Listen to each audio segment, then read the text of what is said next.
And good evening, ladies and gentlemen. Welcome back. You guys are tuned in at Northeast Online Qualifiers. This will be another good day for us. We are back again at round two, Leo round one points and ligna hai. day two. Exclamation Leo points We ligna are hai. bringing you the Exclamation best Leo of the points. best teams, and you guys are tuned in at the best of the biggest Mobile Legends 5v5 tournaments. Guys, And please with that, like the this is stream, yeah. Peachy, your Share the host, stream and and like the I will be stream. introducing the casters for the today, the match one, Linville and Crux. How are you guys? What's going on, everybody in the audience there? Indeed, me, myself, and Crux here. We're going to be casting the match for the first game. It's going to be Best or Bust versus Future We Trust. And, the first round, going to start us off strong. Maybe here going into the game probably has a lot of expectations, especially since these two teams are from Megalia. We've seen yesterday Megalia, how they played, and, your gang was like absolutely crazy. I believe so. Might have gotten wrong with that. But yeah, Crux. How are you? How are you having a great day? I mean, are you having a great day, mate? Is it? I think this is going to be your first time casting in the Northeast Cup. So, how are you feeling? I'm kind of nervous actually, but to be fair, this is all how it starts. And again, yesterday's matches, like you said, Megalia was intensely strong. देखो check कर Not सकते gonna हो lie, I expect अभी way better this time. मैं stream को share कर देता हूँ तब I'm तक. in for like the long run at this point. Indeed. But yeah, I think we'll probably be going into the draft a little bit. So for now, Peachy, you want to say anything to these two teams, at least before we start off the queues? Yes, Linville. I do believe both of the teams are strong enough, but fortunately, this is Moba 5v5. As we all know, Yeah. that there's only going to be one winner. So let's just see who is going to be. But before that, don't forget to download Moba 5v5 because you guys can get a lot of free skins, and there are multiple events going on right now. The Dugati events is up as well, so do make sure you are participating. With that, let's dive into the draft. Crux and Linville. Indeed. Oh, yeah. And just one last point before that, ladies and gentlemen, registrations are still open. So any teams that wants to join the tourney, Yes. you can sign up for it and maybe stand a chance. I think around 512 teams are the max limit. But yeah, also one more side note, if you don't know, there's going to be an online phase and a LAN phase for this tournament. The top four will be going to the LAN phase. But for now, we're in the online phase and we're going to go into the draft. Are you ready? Yes, sir. Indeed.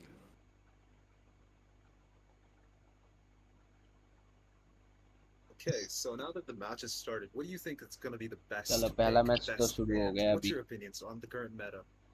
Okay, so there are a lot of good heroes right now in the meta, especially at least in this current tournament draft standard. A lot of teams tend to opt for a good XP laner as a start, especially if you're in the blue side.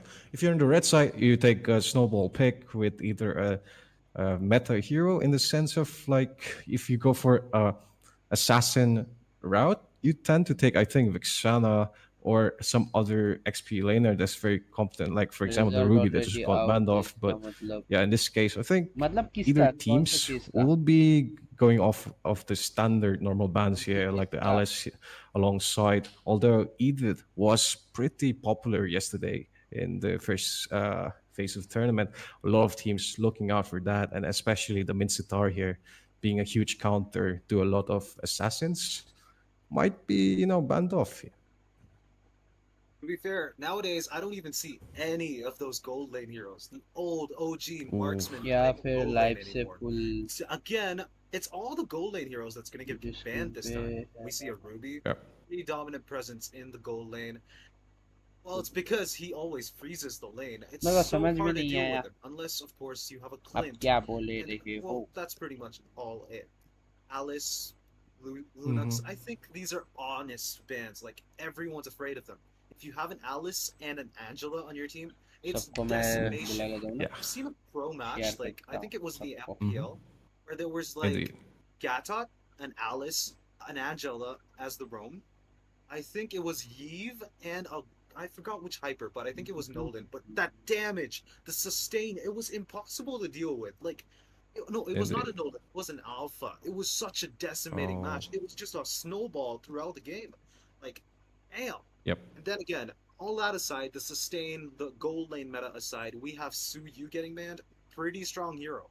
That first skill gives that intense, no, not intense, that one instant of immunity. Indeed. I've literally avoided Harley's ultimate just by using the first skill. Zushin, a pretty चलो common सब ban. लोग share where Well, कर दो. not in the pro अरे scene, but मेरा in मतलब अब every जो ranked मैच game. होने Nobody wants to be वाला like होने जा played रहा है ना around like he वो was a basketball. फेसबुक पे Talking about basketball, the Indeed. NBA star Phovius gets banned. What's your thoughts अच्छा on अच्छा it? ऐसा है. Very strong bans coming in from both नहीं teams, but हो this सकता does है. leave certain heroes open, like namely the Hylos, the Evid, and even the Arlet here in some scenarios are taken up by these teams here. And you know what the difference is? Like earlier you mentioned, these huge tanky frontliners who also deal a lot of damage, like the Angela and Alice combo. You can get the anti-heal item at some point, but by that time it's already 5 minutes into the game, and that early team fight, चलो सही है. usually if a lot of teams tend to risk अच्छा a lot of ठीक है तो resources in ये that, and if you रहा lose that one, वो that the flow of ठीक है. teams usually tend to group में भेज downdraft. देना But पड़ेगा. I'd say तो सोता है it पूरा all दिन. in all, it's तो just in the game, the अरे ये mindset. फेसबुक But में this होता है is a ना, मैं qualifier क्या round, बोलते so उसको it's going गेसिंग to be a game best कर of देता, one, गेसिंग गेम and जैसा. they do need to pull their best गेसिंग for गेम this नहीं है ना, इसे situation. If you करता हूँ get मैं. knocked out early on, it's going to be Jover. But for now, Lord Kaido picking up that गेसिंग game ही कर chip. देता मैं इधर होता तो फेसबुक में मजा आ जाता फिर. Lord Kaido picking up that chip is only going to mean one thing. It's going to be the Avengers Endgame moment where Doctor Strange comes up, brings a bunch of portals, brings out all of his allies, and damn, it's just going to be a massacre right there. Unless, of course, Indeed. Team team blue. they actually team take blue कौन Carmilla सा to है? counter that. FBI. Now that's अच्छा going to be a first match really किसका good किसका है option. देखना पड़ेगा. Especially with the chip immobilize. मेरे को भी Chip पता just नहीं got उतना an ज्यादा. immobilize on the ultimate, by the way. It's intense. अरे मैं Like बस गेस कर imagine दूं. you're not just अरे हाँ slowed वो तो anymore, है ना, you're मतलब वो immobilized. The moment that गेसिंग that गेम जैसा ultimate होता ना reaches the और भी ज्यादा pinnacle मजा of आता ना its वो range, रहता तो. you're just वही stuck बता there. रहे हम. It's like a free Belericolt? I don't know how to put that, but yeah, वो होता तो it's बढ़िया मजा intensely आता. strong. अच्छा ठीक है, मैं एक Well, then कॉल again, करता था. we okay, see a Khalid. Khalid really strong as मेरा always. Yeah. माइक ऑफ कर दो Experienced थोड़ा lane, he सा. can just pop up. I don't think he even needs a chip portal. Doesn't need a shortcut from chip. He's just gonna be everywhere anyway. And again, an Aurora. Imagine her coming Ooh. out of that portal using the frigid glacier. Bam! It's just gonna Yeah. be a devastation. Like it's gonna be decimation all over. Indeed, there's going to be a lot of damage, a lot of crowd control abilities, very meta heroes coming in from the blue side. Meanwhile, red team here with Strong Ling and the Harriet, as well as the Valentina here, possibly could copy the Chips portal in those scenarios. I guess you'd have an entire, as you mentioned, Avengers Assemble versus Thanos scene here. Thanos, maybe, I don't know, being which hero in this case, but we are on to the second draft ban here for this red team. Going to ban off the Hayabusa in this scenario. And it is quite understandable since, you know, Hayabusa against Ling, usually they go toe to toe, like in this meta for that.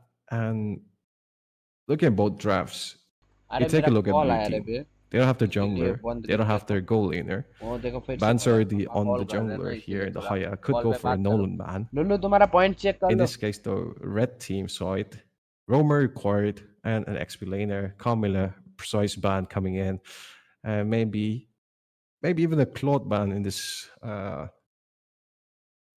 might work out. I'm not sure. What do you think, Crux? Well, to be fair, I expected that Yeah. Carmilla to get banned to actually counter that chip completely. I'm not gonna lie, the only other tank or roamer that could actually completely counter that chip gameplay is Matilda, Mhm. because Matilda can actually Yeah. give that immense amount of mobility to the team. But I don't think with a Harriet, Ling, and Valentina, I don't think they need a like Matilda. You get the idea. The only thing Yeah. that they actually need right now is a very, very strong initiator. But so does the blue team. So they ban Ooh. Mincetar because all of that mobility onto the red team, the Ling, the Harriet, the Valentina, they can honestly be countered by that easy, easy, easy gold lane pick from the Mincetar. They're not going to take any chances. They're just going to be like, yeah, go to the ban section. Bye bye. We're not having you ruining our game this time. Yep, indeed. But even if you take the King's Calling with the Valentina, at that case it's just 50-50 because the King's Calling is a dash also to activate. It's difficult. All here coming off with a ban also quite understandable. Arlet against the Khalid, sort of like a 50-50 until it gets abilities. And Arlet sort of wins the trade and prevents Khalid from roaming that frequently, which is the plus point in having a Khalid. You do have the passive for being almost everywhere around the map, as you did mention. With the chip, is quite feasible. But oof, we have certified Big D here with the Tigreal. It's gonna be quite powerful in those team fights, especially if everyone comes through the portal. I think he just could camp that spot. To be fair, I expect that Valentina to copy that Frigid Glacier every single time. It's always going to be 777's ultimate being stolen instantly the moment that he's been seen on the map. Valentina's just going to come there. Frigid Glacier, ta-ta, bye-bye. It's honestly going to be Chip engaging, Tigreal following up, Valentina following up, and maybe an Aurora following up. But I don't think they actually would be able to because Bling will always be on that Aurora. Then again, a Bane Yeah. jungle. Do we see Ooh. that? Yeah, a lot of crowd control abilities here coming from blue side, especially with Nom Nom on the Argus. That's quite unconventional here. XP laner from red team could be huge in this case. Wait, no, Nom Nom's on the goal lane. Hang on. Argus versus Harriet. This is going to be quite something, I'd say. The red team, though, hovering over the rod possibility, a lot of choices. Still, what's open in the meta pick right now for XP laner? Maybe the Dragon Yuzhong here could be a viable option. Still hard to position, though. But Edo here is going to lock in that show. I'm interested to see some kicks here to be delivered towards the side of the red team, towards the side of the blue team. But Crux, before that, which lineup do you think has the best opportunity to win this game? I'm going to go against all of my moral code and gonna say the red team has the advantage, even though, to be fair, not everyone knows this, but Argus is my main hero. I have like one matches within 78% win rate. I play that guy religiously. Religiously is doesn't cut it. But yeah, I play him so religiously. I want to support the blue team, but no, I'm just gonna put my faith in the blue team. Oh, right, no. the red team right now. Well, you're betraying all the August mates out there, but yeah, gotta wait out for. Yeah, gotta wait out and see what the scenario unfolds here for both teams. Still loading in the draft though, so looking at both the spells also, it's looking pretty balanced. But we are on to the land of down, ladies and gentlemen. Both teams marching down the lanes. Possibly could have a fast rotation here coming from blue side onto the blue buff. And meanwhile, the red side here, red buff starting off, I guess, gonna meet up in the goal lane. Although August versus Harry is gonna be quite interesting, as well as this Khalid versus Cho. Cho going for an early cut. Edo, no, never mind, giving a vision here and taking care of the rest of the rotations here. Not gonna go back forward though. Khalid here gonna get spotted out. Chip also engaging, not gonna find anyone.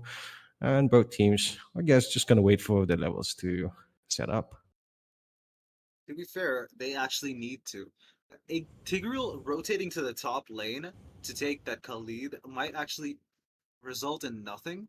But let's see, because Chip and Aurora are giving vision onto the blue buff on the enemy side.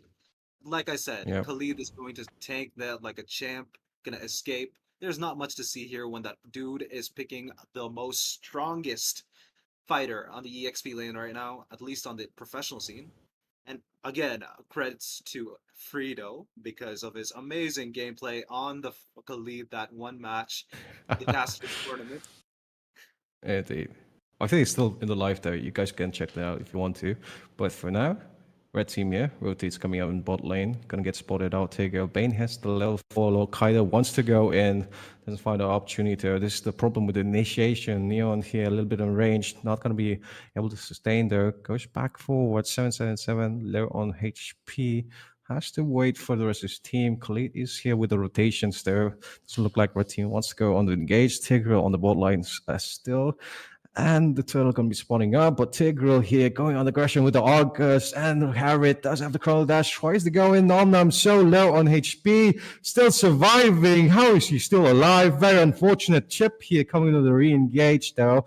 Turtle gonna be started off by Leng here, and BM with the ready on the go or the retribution. Gonna get spotting out Lord Kaido here as Joe Edo is still in the top lane being zoned out. The rest of the blue team here, blue team walking on forward. Let's go with the flicker combo, but not going to be landing. Lokaido getting the turtle with retribution. Deli catch, Frigid Razor coming out, catching Tigreal. CBD trying to go in, but not going to be finding the level 4 to do so. Khalid also once again, but Edo here with Jikundo kicking the Khalid back into the turret, still alive with the Sunveil, and the portal being popped as well. But Lokaido getting a kill on towards Devil here, the first of the kills towards the side of the blue team.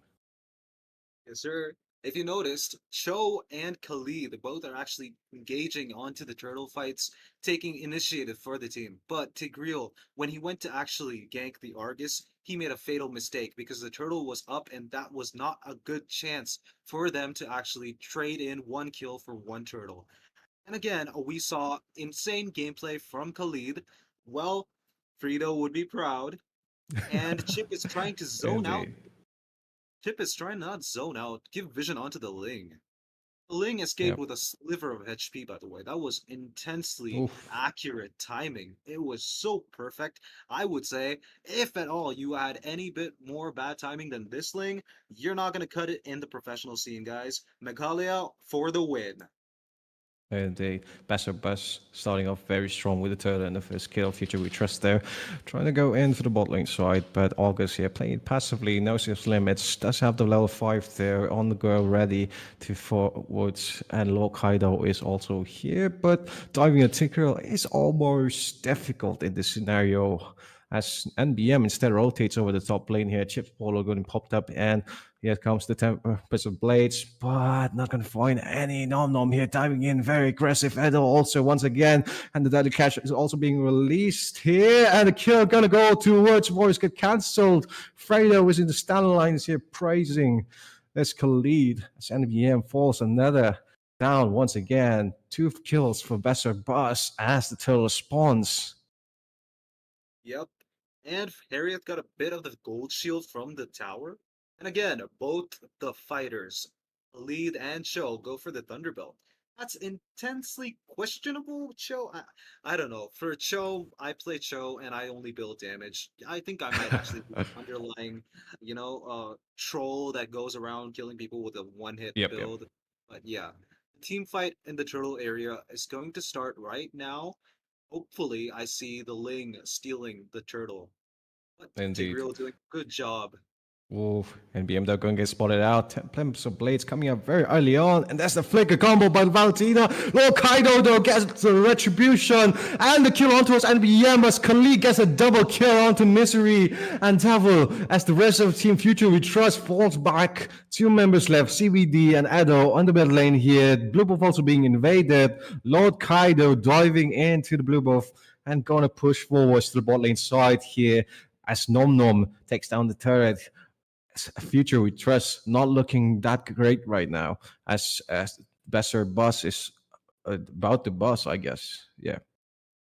To be fair, their future seems a little bleak right now because that Khalid, the Frito fan, is right there to actually assert the dominance, even though the Tigreal got that Bane. Chip almost escaping with a sliver, like half of his HP. Gets pulled in with a Sacred Hammer, but it's all alright because Chip can run away in an instant. Then again, back to that whole team fight, going to be honest with you, even though Tigreal got in the implosion onto the Bane, that Khalid's engage with his ultimate just put that nail in the coffin for the Ling and the Harriet, because honestly, that was such a well-timed flicker ultimate. I cannot begin to express how impressed I am. Indeed. We might just see one here in the top lane side, although Khalid tried to go in, zone out the rest of the side FWT. As Besser Bus here taking control over the top side here. Cho Edo all alone, not surprised here. Might get ganked on by the rest of team BRB, but trying to go in. Khalid here spotting out in the bush. Edo zoned off. Rest of team FWT walking on forward. Conceal is on play, trying to go in, but the cat's cancelled by the Deadly Catch, and Khalid also goes for an unorthodox combo there, and instead there's going to be reverse carded by the rest of the team. FWT has shut down by the Tigre. Onto that, Jikundo coming in with the Dragon as well. Fishery here getting a kill onto Kaido as Portal. Everyone's here. Avengers are ready as the rest of the team BOB backs off forwards. But FWT here getting 2 kills. Not going to commit fully after that team fight. Of course not, because that implosion, even though it was canceled by the deadly catch, it was a nail in the coffin for the Bane. Chip goes he's down. He goes down for the count. Insane gameplay from Ling and Harriet chasing him with all those dashes. Chip had no chance, even if he had to run.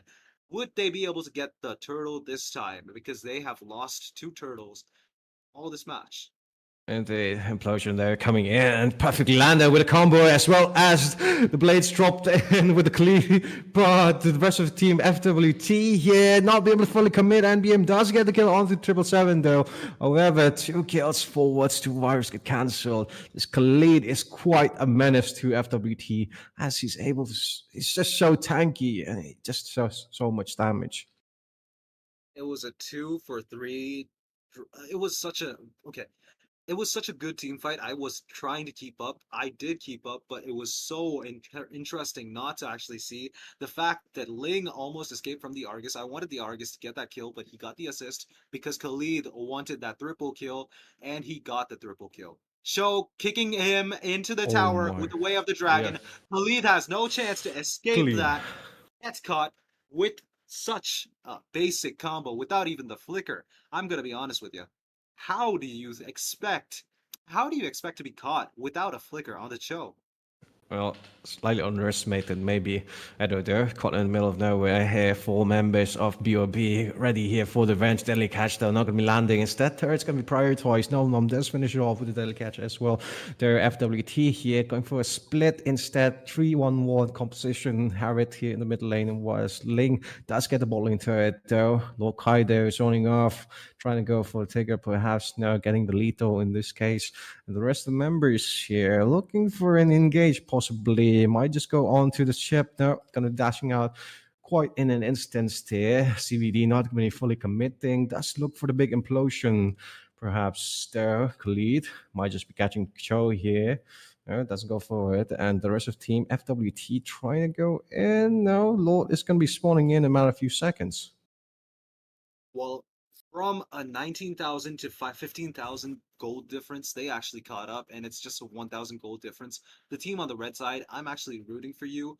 Try a little bit more into that team fights. The Valentina has so much value. I would say he's bringing in the value without any shadow of the doubt. But there is also that tower difference. But Argus barely escaped with that demonic arm. He barely escapes that implosion combo from that 3 people. I'm going to be honest with you. Even if the pushing is going on, Bane can't really do much. He gets caught. NBM here trying to go in and gets the kill. A lot of damage coming in. 3 members committed fully though, FWT here. Khalid trying to get a trade-off, but it's a bit too late. Just might get caught in a stray bullet. The rest of members, FWT trying to go in, perhaps 5v4 right now. Turtle spawning in. Rest of the members of BOB are prepared. Edo going to be the first one to scout it out, trying to go and get the Aurora, but flickers out. Chip is going to be alone here, trying to deal a bit of damage with the chrono dashes. Harriet there. Small Force still active. Let's destroy the portal. Rest of members of BOB here trying to re-engage. Perhaps, never mind. 3 of them are present. August, they're going to go for a split push in this scenario. The lead is struggling a little bit. A lot of crowd control. Billy is coming in, and NBM going to shred him down. There comes the Tempest of Blades. Aurora passive going to be proccing it, but gets taken down once again. As Lord Kaido being the only frontliner here. Chip trying to provide a bit of support. Devil does go down to that case, but NBM finish off Lord Kaido. It's only the Chip left, and NBM trying to go for damage. No, never mind. Goes back for healing up forwards. Nom is here with the re-engage for BOB, and it's only a Tigreal tries to go in. Nom does still have the ultimate intact and gonna get a retribution. No, not being committed. It's still in the cooldown. Does get the he doesn't get the red buff. Damage from that retribution, like when you pick a retribution, every instance of time that takes, you get damage onto the buff that you hit.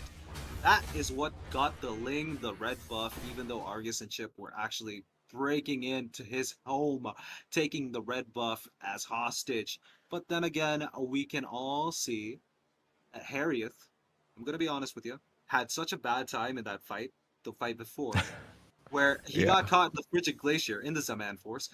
But then, too, the deadly catch from the other side, he couldn't do anything. I felt so bad for him. Now they've caught up in terms of farm, and they have a 200 gold lead.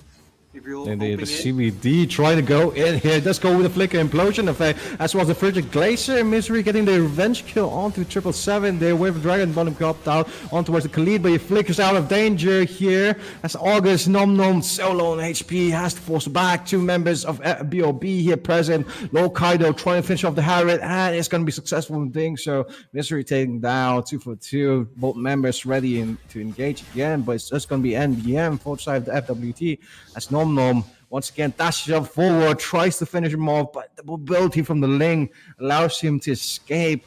So Lord going to be started off there by the side of UAB here. Enhanced Lord might add retribution. Not going to be ready yet to be rushed for this Lord. Edo here being chunked down a little bit. Does use the flicker to try to connect, but not going to find anything. NBM also. Kaido here with the deadly catch. Lord with the 1 bar of HP. Implosion coming in with the Tempest of Blaze. And NBM is going to finish off the Lord as shut down though, as BLB gets 3 kills in the trade process. Well, FWT does get the Lord in that scenario. well, even if a Luminous Lord is lost, the enemies on the red team don't really have a chance to push it because Argus is right there to take it down. And Chip engages on the Harriet using the shortcut. Do you think everyone's gonna come in?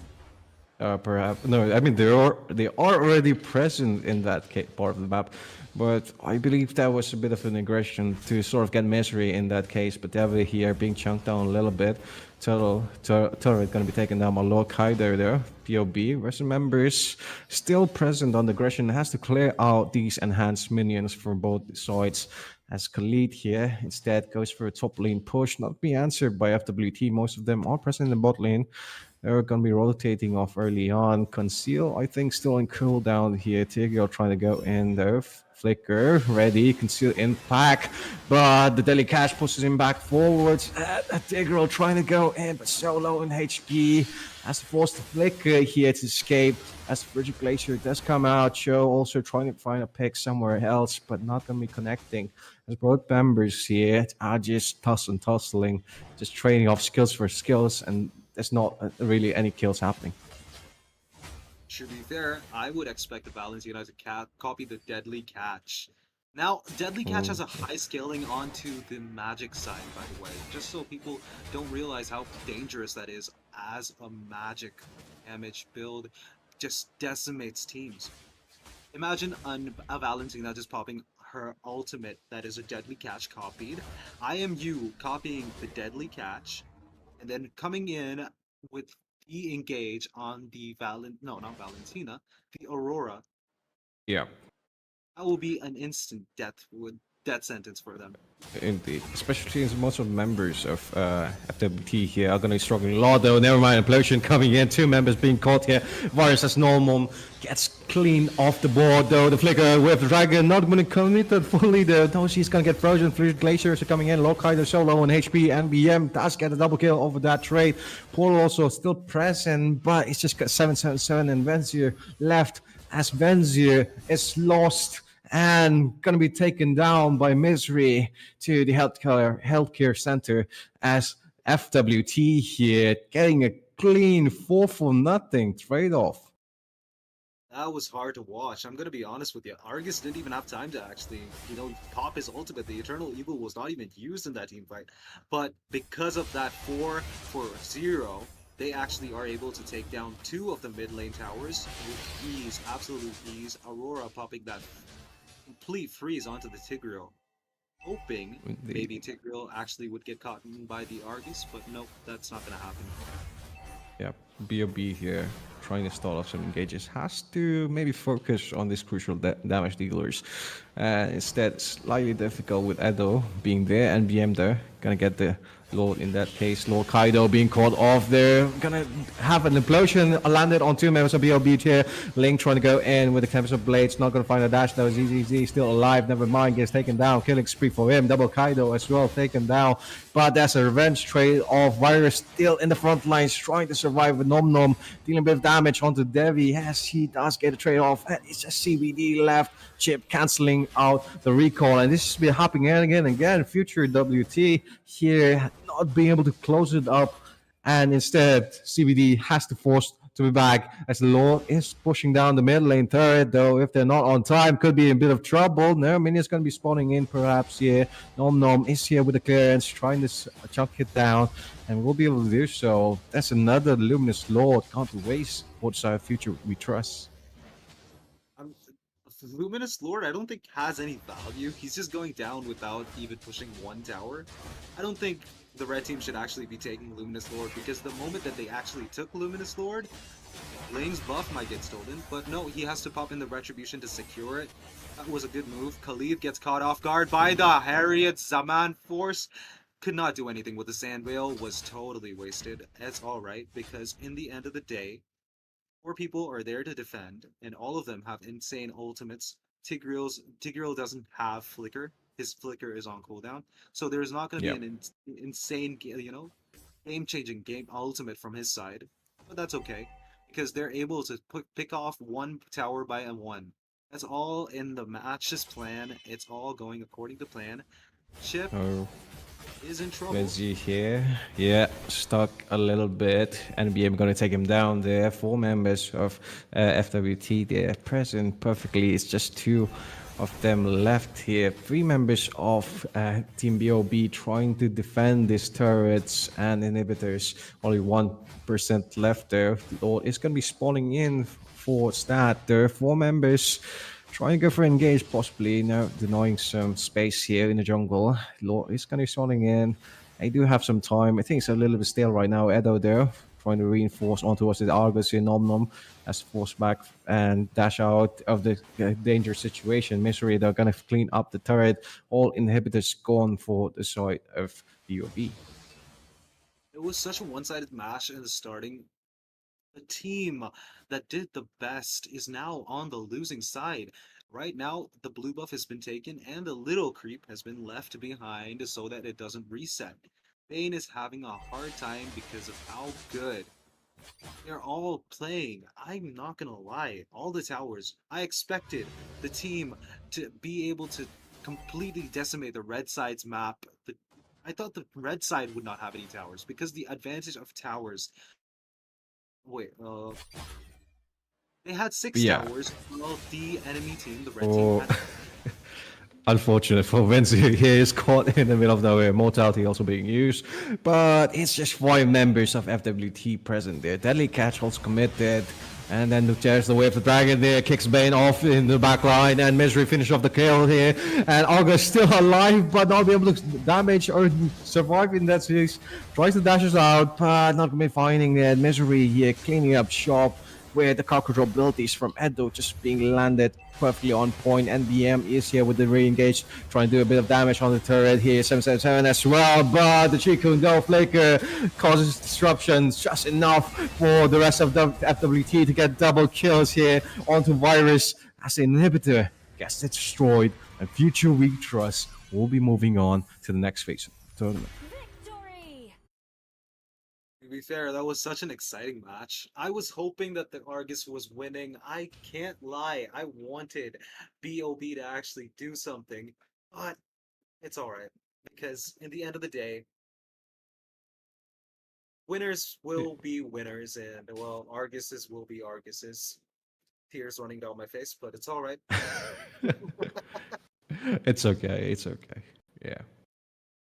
But indeed, that was quite a turn of events there. BOB taking the early game snowball, as you did mention earlier, but they didn't do anything with that phase, especially, since you do struggle a lot.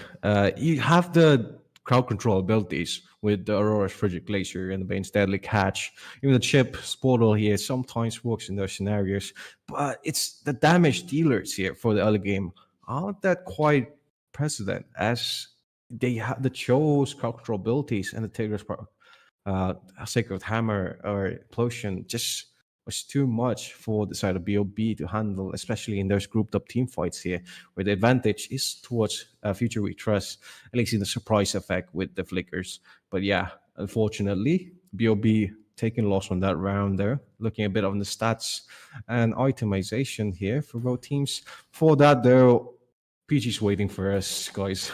He's back here. And yeah, we'll have to take a look at that together. PG, how do you like them and how do you enjoy the match?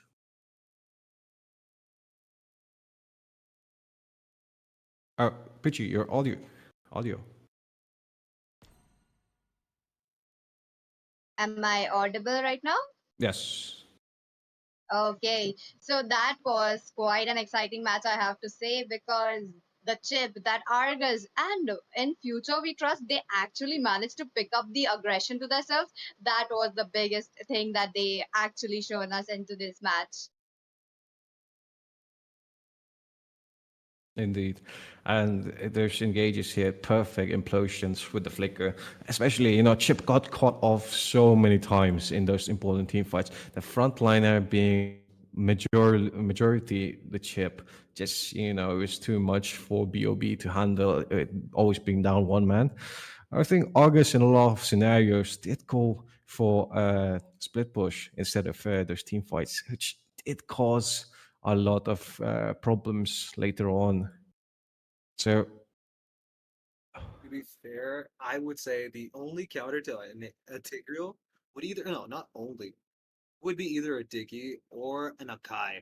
Because I've seen dads and sons play Akai and completely make Tigreal like I can't even imagine Akai being a hero that could actually completely make Tigreal useless because Tigreal is the only hero with the CC, the crowd control ability, rated by Mobile Legends as a complete 10. yep, Now that's a complete 10, guys. Complete 10. He has all skill CC. He was completely negated, completely turned useless by an Akai.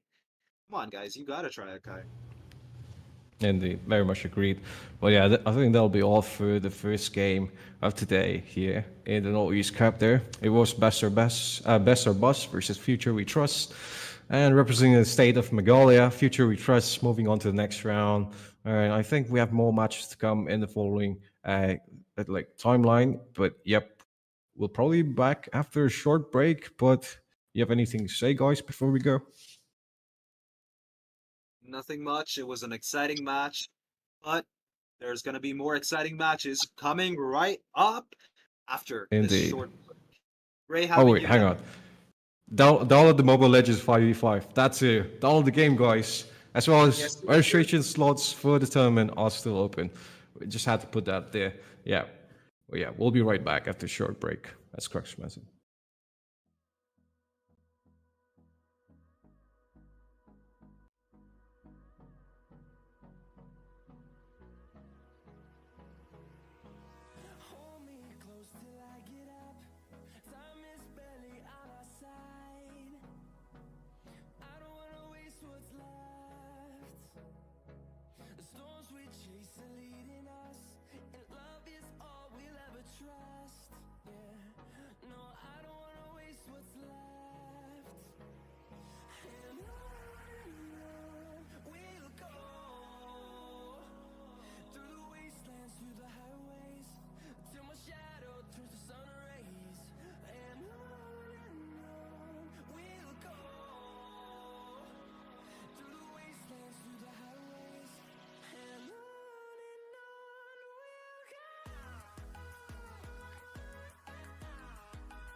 Hey guys, welcome back to another exciting match. We told you we would be back. We are back with the Northeast Cup, and it's round two, day two, round one, match number two. It's going to be versus RRE Zohunt onto the blue side and Kaizoku onto the right side. The red team is going to be Kaizoku.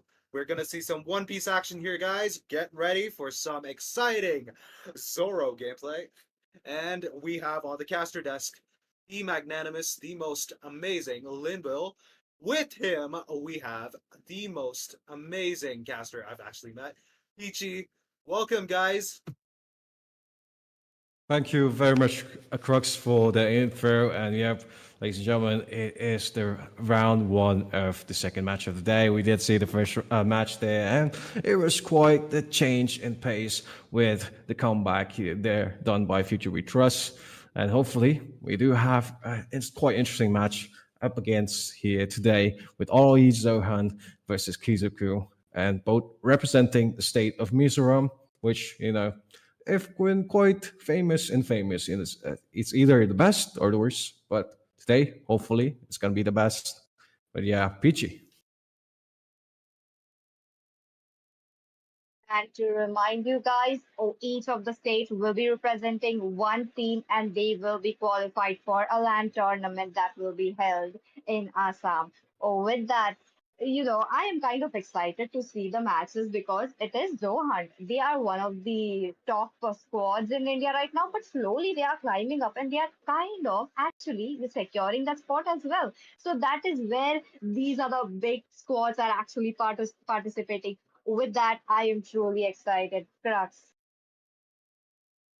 To be fair, I'm going to be excited for this match. I want all of this to just be like everything that I've actually expected from Mizoram players because I've played with Mizoram players and they're amazing. Absolutely amazing. I don't know where that meme comes from where they're like, you're Mizo. No, hell no. Guys, do not do that because I have played against them. I can't tell you. I can't begin to tell you how depressed I feel after playing with them. And man, imagine playing against like a really good like Mizo. Indeed. Yep. Oh my god, I'm getting PTSD again. Oh. But yeah, Yeah.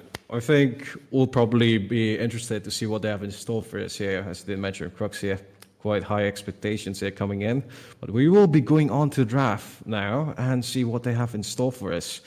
But yeah, so far, it is going to be quite interesting to see.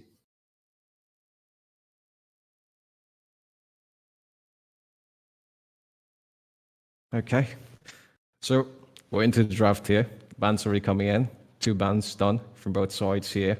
Zohan banning off the Kufre as well as the Alice in this case, but from the side of Kizoku. Banning off the Ling here, quite good expectations, especially Kufra is a hero who does cancel out a lot of dashes, namely the Harriet and the Ling, who has been quite infamous so far in the tourney. So it's quite understandable. Kizoku is still with the bands here. A lot of XP laners still open in the meta right now, and even the gold laners here with the magic burst dealers, namely the Lunox, yeah, which is quite relevant in a lot of teams. In this case, it's going to be a Fanny here. Quite a lot of target bans here done by Kizoku. Definitely, Lenuel. They made sure to actually read their enemies, which is highly commendable because not all the teams do this. So I'm really excited to see what they have. On the other hand, definitely the assassins are getting banned. Both are just like getting those respect bans in. Yep, indeed. Very strong bans here coming in from both sides. And Zohan also does know the relevant meta heroes in the game here, with the Phobius getting banned off. Very strong damage dealer and frontliner for both teams. But okay, Kizoku, surprising Sass ban coming up forwards. But this is going to allow Hani Pam to go for that easy high lows here in the early game. And this could be an XP high lows, this could be a Rome high lows. Pretty tanky, pretty relevant, pretty strong, and a huge force to be reckoned with, especially if Kizoku is not ready for it.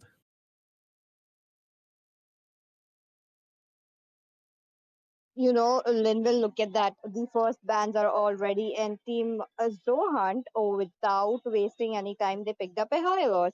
That means they will be trading out two of the possible good heroes. Look at that. They are just not wasting any time. The Aurora is coming in. And a Suyu, possibly. I'm really liking that Suyu pick. And I think that is a good trade against high lows. Don't you think so, Oh, Linville? yeah, but it looks like it's gonna be a Gato Kacha instead. Chiru here locking in the Gato. And with the Revitalize to be added, super toxic with our very strong setup here from Kizoku, especially a lot of crowd control abilities. You're going to be available for any place in the team fight with a Gathold. And Aurora is just Aurora in general, just so much crowd control abilities in hand, especially against close to mid rangers here, which we currently have the high lows as well as the Edith currently being hovered could be a little bit relevant onto the Iridial, but Iridial, oh, that's quite rare. No, never mind. Jonathan, gonna lock in the Lunox. Okay, these are some strong picks coming, and look at that. From the side of Team Zohan right now, they picked up every kind of versatile heroes possible. Played into the gold or maybe to the mid lane, the Edith onto the EXP lane or maybe the marksman lane as well. So these are the heroes that they are kind of prioritizing right now. That means they do have the high potential. They are in the meta and they are dominating. So these kind of picks are actually expected from these kind of top squads in India, Linwell. With that, I'm looking at a Edith and a high loss, so definitely the high loss is going into the room. Am I right about that, Linwell? Indeed. That's going to be quite the powerful menace here. Got Totoro there with the Franco. Oh boy. Am I interested for a Franco game once again? And you add the Aurora also in this scenario. It's just going to be quite toxic here with alongside the name as well. But the bands there going to be missed out here by the side of the red team. Kizoku might be having a little bit of internet issues, or maybe is this a strategy? I don't know. Suryo, though, gonna be banned off by Zohunt here. He is a huge force to be reckoned with. You don't want to deal with Suryo alongside all of these huge crowd control heroes, which the current Kizoku has. The bans that are gonna be coming in, and Moskov also as well. But here, Zohan possibly could go for a jungle ban in this case. Hayabusa is still open alongside the Bane, or even the export could be a quite menace towards these Hylers. So either one of those heroes, maybe even the Nolan. No, never mind. Nolan might not be there, but no, Carry. Okay, that is quite a force to be reckoned with. A Nolan pick, the teams RRE Zohan might able to pick it up because I quite think that it could fit into the team comp as their jungler. There's this Aurora who can actually freeze you, but if he's able to dodge that, I think he got that. But on the other hand, there is this Franco as well. Franco with the hard bloody hunt and the Iron Hook as well. That there is this kind of possibilities that one man pickup is always there from the side of team Kizoko right now. Indeed. And yeah, as you mentioned, it is quite relevant, especially since, you can get that level advantage with the Nolan.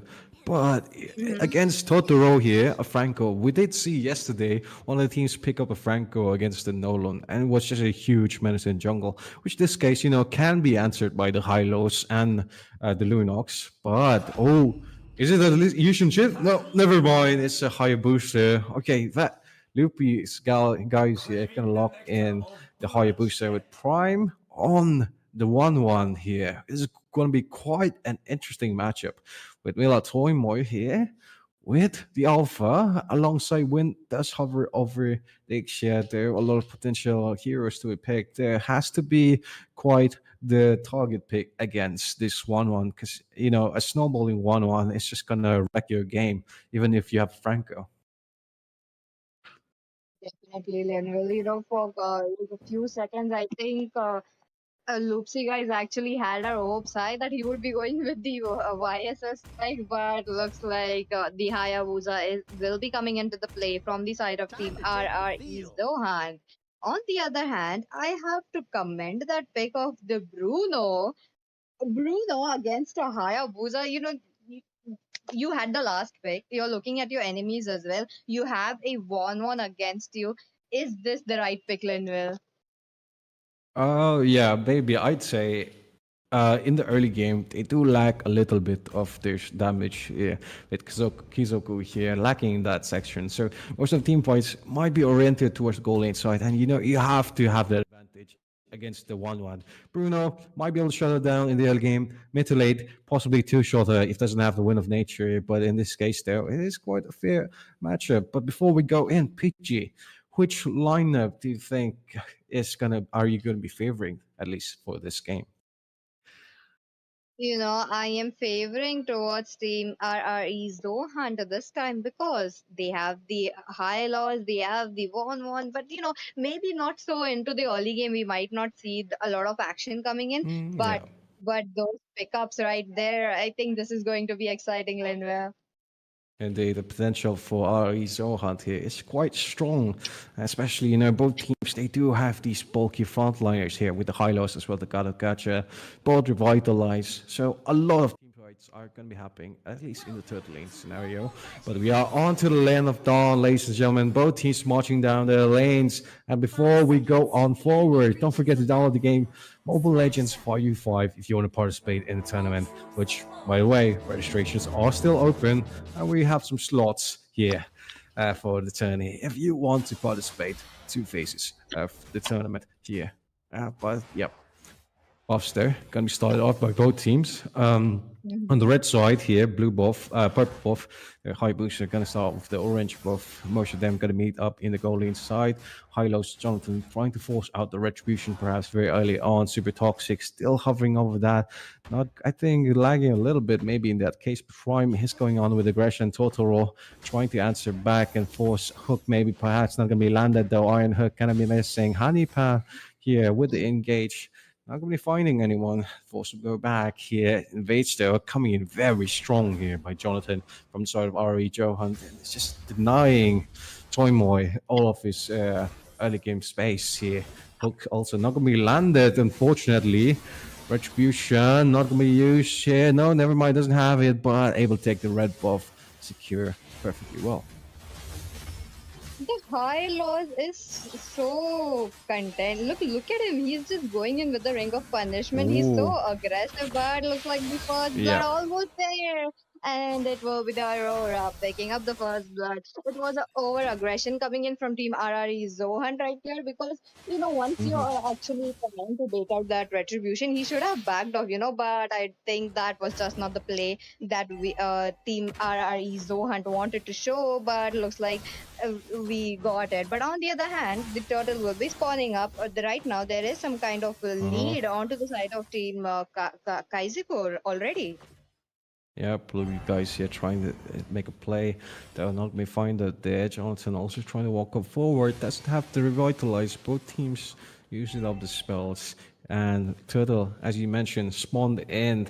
They are ready here for the engaged RE Zohan position very aggressively towards Skatokatcha's side. Can catch him off guard. Super toxic also in the blue scenario. But they catch on the Gato Chieru here. Force it back off with dash. Dusty Mizo pops in the ultimate, dealing a burst of damage. Flickers out of the Alpha's range here. Honeycomb trying to go in. There's a Hayabusa Quad Shadow coming in. Doesn't commit the Shadow of Eager and goes back instead. Toxicity.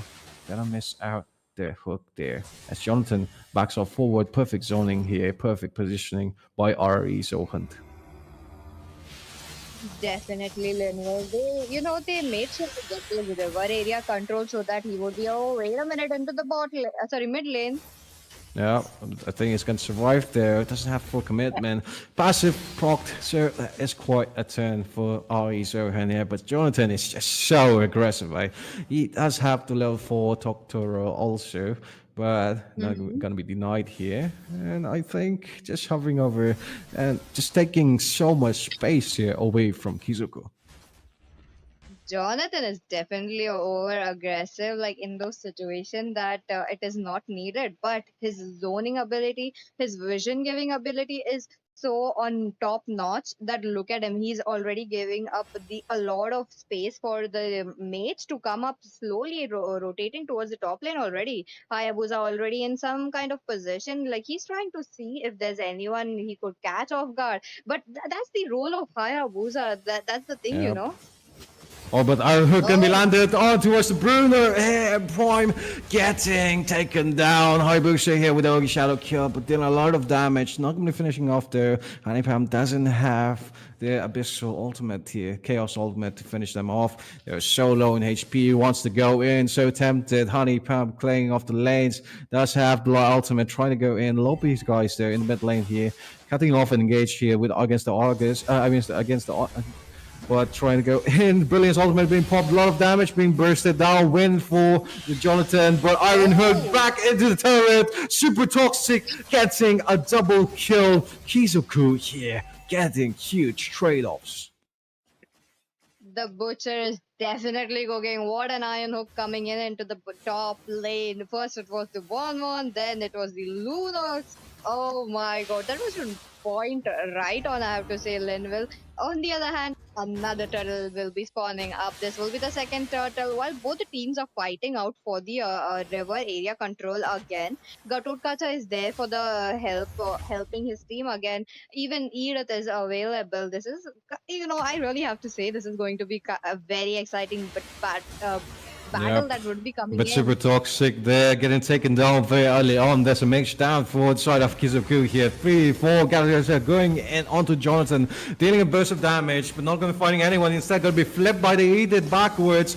And Jonathan here struggling a lot, still so tanky. Edith there, gonna be bursted down. Does pop the ultimate, but Loopy guys here finishing off the turtle on the side here. Miller Toymoy gonna be taken down by Dusty Mizo as Clearlands, 5 of members of Zohunt here clearing out Kizoku, ready for a mid fight. Prime still on the front lines, not really liking off, taking the blue buff, purple buff here. In this case, Retribution not ready yet, and the rest of the team, Kizoku, trying to cancel it, and instead it is going to go to Honeypam for a much needed mana regen.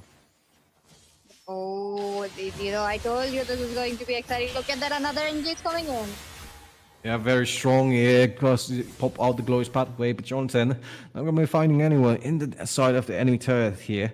And quite a difficult scenario. Concealed play though being unactive. Jonathan marching out forward with skill 1, trying to dash. Honeypam dealing a burst of damage with the Chaos ultimate, but going to get hit down in the turret. Jonathan so low on HP, still survives, does have the right price. No, never mind, it was popped already. Prime here trying to go in with Prime Gaming, dealing a burst of damage, but not going to be finding anyone. There's all members of the side of Kizoku gets in the turret, and the orange buff gets reset at the concealed play by Kizoku, trying to go and force Prime backwards as Honeypam still in that bush, ready for a disengage, ready for catching off someone. Possibly could be the Bruno. No, never mind. He goes back, and in the bot lane here, Loopy guys getting a turret. Free, scot-free, gets away with the quad shadow. Still mid lane fight here, getting Frigid Glacier being popped out here. Jonathan still tanky and healthy, gets hooked in the turret though. Dusty Mizo gets taken down, and a precise ultimate by gonna catch it. Docks 2 members of the side of Zohan here, but double kill for Honeypam in the back line, dealing burst damage. Loopy guys perfectly on sync with the quad shadows and gets another kill. 3-4-2, still on the fight. Cheru, half HP, wants to go in, but Ryan here calls to back off as the rest of the members are still pushing on to his mid lane. Arizo and the quad shadow being landed perfectly, but not going to have the Ogi shadow for finishing off the deal as both teams reset after that long fight. A very long fight, Lulu. I was waiting for my turn to speak, but I finally got my chance. It was fight on fight. They were just going aggressive head on. Like both the teams want blood for each other. That is good sportsmanship we are looking at. There we go. Well, it looks like they're going to go back in with Glorious Pathway and killing spree against Super Toxic. Prime here as well, but a massive hit by the Gacha. Not going to be committed fully. He's all alone in the front line. 3 members, Kizoku so low HP. Killing spree for both of them as Prime also gets the kill. Put falls in the process. Quad Shadow by Hayabusa trying to go in on the Totoro, finish it off, but he's going to survive with half HP. Middle lane turret still being pushed. The rest of the members of RE Zohunt going to take the jungle and perhaps collapse onto this Lord here. What a team fight coming in. Little, I have to say, and I have to mention how there is this Franco, there is also the Aurora to pin down that Hayabusa or probably the one as well, and they are rightfully doing so as well. Look at that trade. It was a 1-for-4 trade, not a good trade from the side of Team Kaizoku, but they are still doing so well. You know, they managed to get 7 kills so far, but looks like the Lord already taken into the hands of Team RRE Zohunt. This will be an uncontested lot because right now Team Kaizoku they are lagging behind those gold even on the kills. It is not favoring them right now. At the max, they could actually do a very successful lot defend, or they will be losing out the turrets. Losing those turrets at a level 1 lord is really not advisable, and they really should actually cater to that. Indeed, very much so. The waves are going to be synced perfectly, at least in the mid to the bot side here. Kizoku trying to defend a little bit, but it's relying a lot on this Franco here to land those iron hooks. It's quite difficult there. The Holy Blast kind of coming in and clear out some of the minions here. Lord still strong and healthy. Rest members trying to go in this case, but Zohan not being able to find it. Frigid Glacier also being popped and revitalized. It's so tanky. Hanipam gets the kill, and there's a 1-1 with the crossbow tank bursting him down. And only 4 members left here. Minions there's the second wave here, pushing on to the mid and bursting down the turret here. Prime pushing on forward, and a massive flicker play by Dusty Mesa flips the Brutal to the backside. Wind going down here. Prime pushing onto the bot lane turret here is looking almost over for the side of Kizoku. As top lane turret also being pushed. Shieru defending successfully. Jonathan trying to go in with the glorious pathway, but not before there's a suppression here onwards by the Franco by Hanipam. Shut down. And Hieru getting the kill, but goes back safely. Dusty Mizo with a massive knock up here with Earth Shadow trying to go in Prime here. One of the only frontliners left with bursting down. But Caught Shadow against Totoro finishes off the deal. Dusty Mizo getting the kill, but they're taking down the process. Lopi's guys finish off 2 members of Kizoku, as only 2 of them are left to defend this push being done by the other 2 members. It's 2v2, Zohan versus Kizoku. Lobby guys managed to caught Shadow, trying to go in on Toxic, but not going to be finding it. Turret being melted down. Inhibitor, is it just going to go down? No, never mind. Still surviving and healthy. Prime has to back off as the rest of members of Kizoku spawns back. Prime is just jumping around with that 1-1, you know, left to right, top to bot, bot to mid. Look at him. He was at the the crystal like few seconds ago, and right now he's in the bot. There is this Franco lurking. He might be in trouble, but you know, Jonathan is already up. He's trying to provide those vision. That's what a tank do, and that is what Jonathan is actually doing. He's good at it, you know. On the other hand, that Franco, his iron hooks are on point whenever it hits, but it's like a very hit or miss position that he has, you know. Whenever he gets it, he's just making sure to choking down those 1-1 or the Hayabusa or probably the Edith, but that's just not enough if Team Kaizoku really wants to win this, because there you go, the Luminous Lord already taken down into the hands of Team RRE Zohunt. Indeed, and here we're already on to 12-minute mark here, and it is quite a goal difference with almost 8 to 9k, I believe, so that's averaged out there. Kizoku has to defend this successfully. They'll match to land an iron hook, but onto the wrong target here. Frigid Glacier coming in, but so tanky, survives with the right eyes, and the glorious pathway is still immuning it. The burst of damage. Loopy guys gets into the back line and finish off 2 crucial members. 3 Totoro also taken down. He's gonna be a maniac though. Passive big props. Loopy guys not gonna be able to get the quad, and instead third gonna be finished off before the game ends as RE Zohunt takes the victory, takes the dub over Kizoku, and moves on to the next round. Oh my god, that was basically you know, a maniac, I have to say. You know, if the base wasn't taken down, I'm Yeah. pretty sure that that he would have gotten that. It's And quite unfortunate. But yeah, it was quite an interesting game. Crux was watching along in the sidelines, and which team were you rooting for at the beginning? And in the end, like for Kaizoku, because of course One Piece, the One Piece is it's in the real. Yeah, blood, my friend. It's in the blood. But I'm sorry, man. They can't actually live up to man. One Piece. If Yeah. Loopsy and Dusty is on their backs 24/7, you have no chance. I'm sorry, man. Kaizoku, you did great. You got a great name. You got a great team. Better luck next time. Yep, quite unfortunate there. So Hande, second up, taking the victory, 2011, I believe so.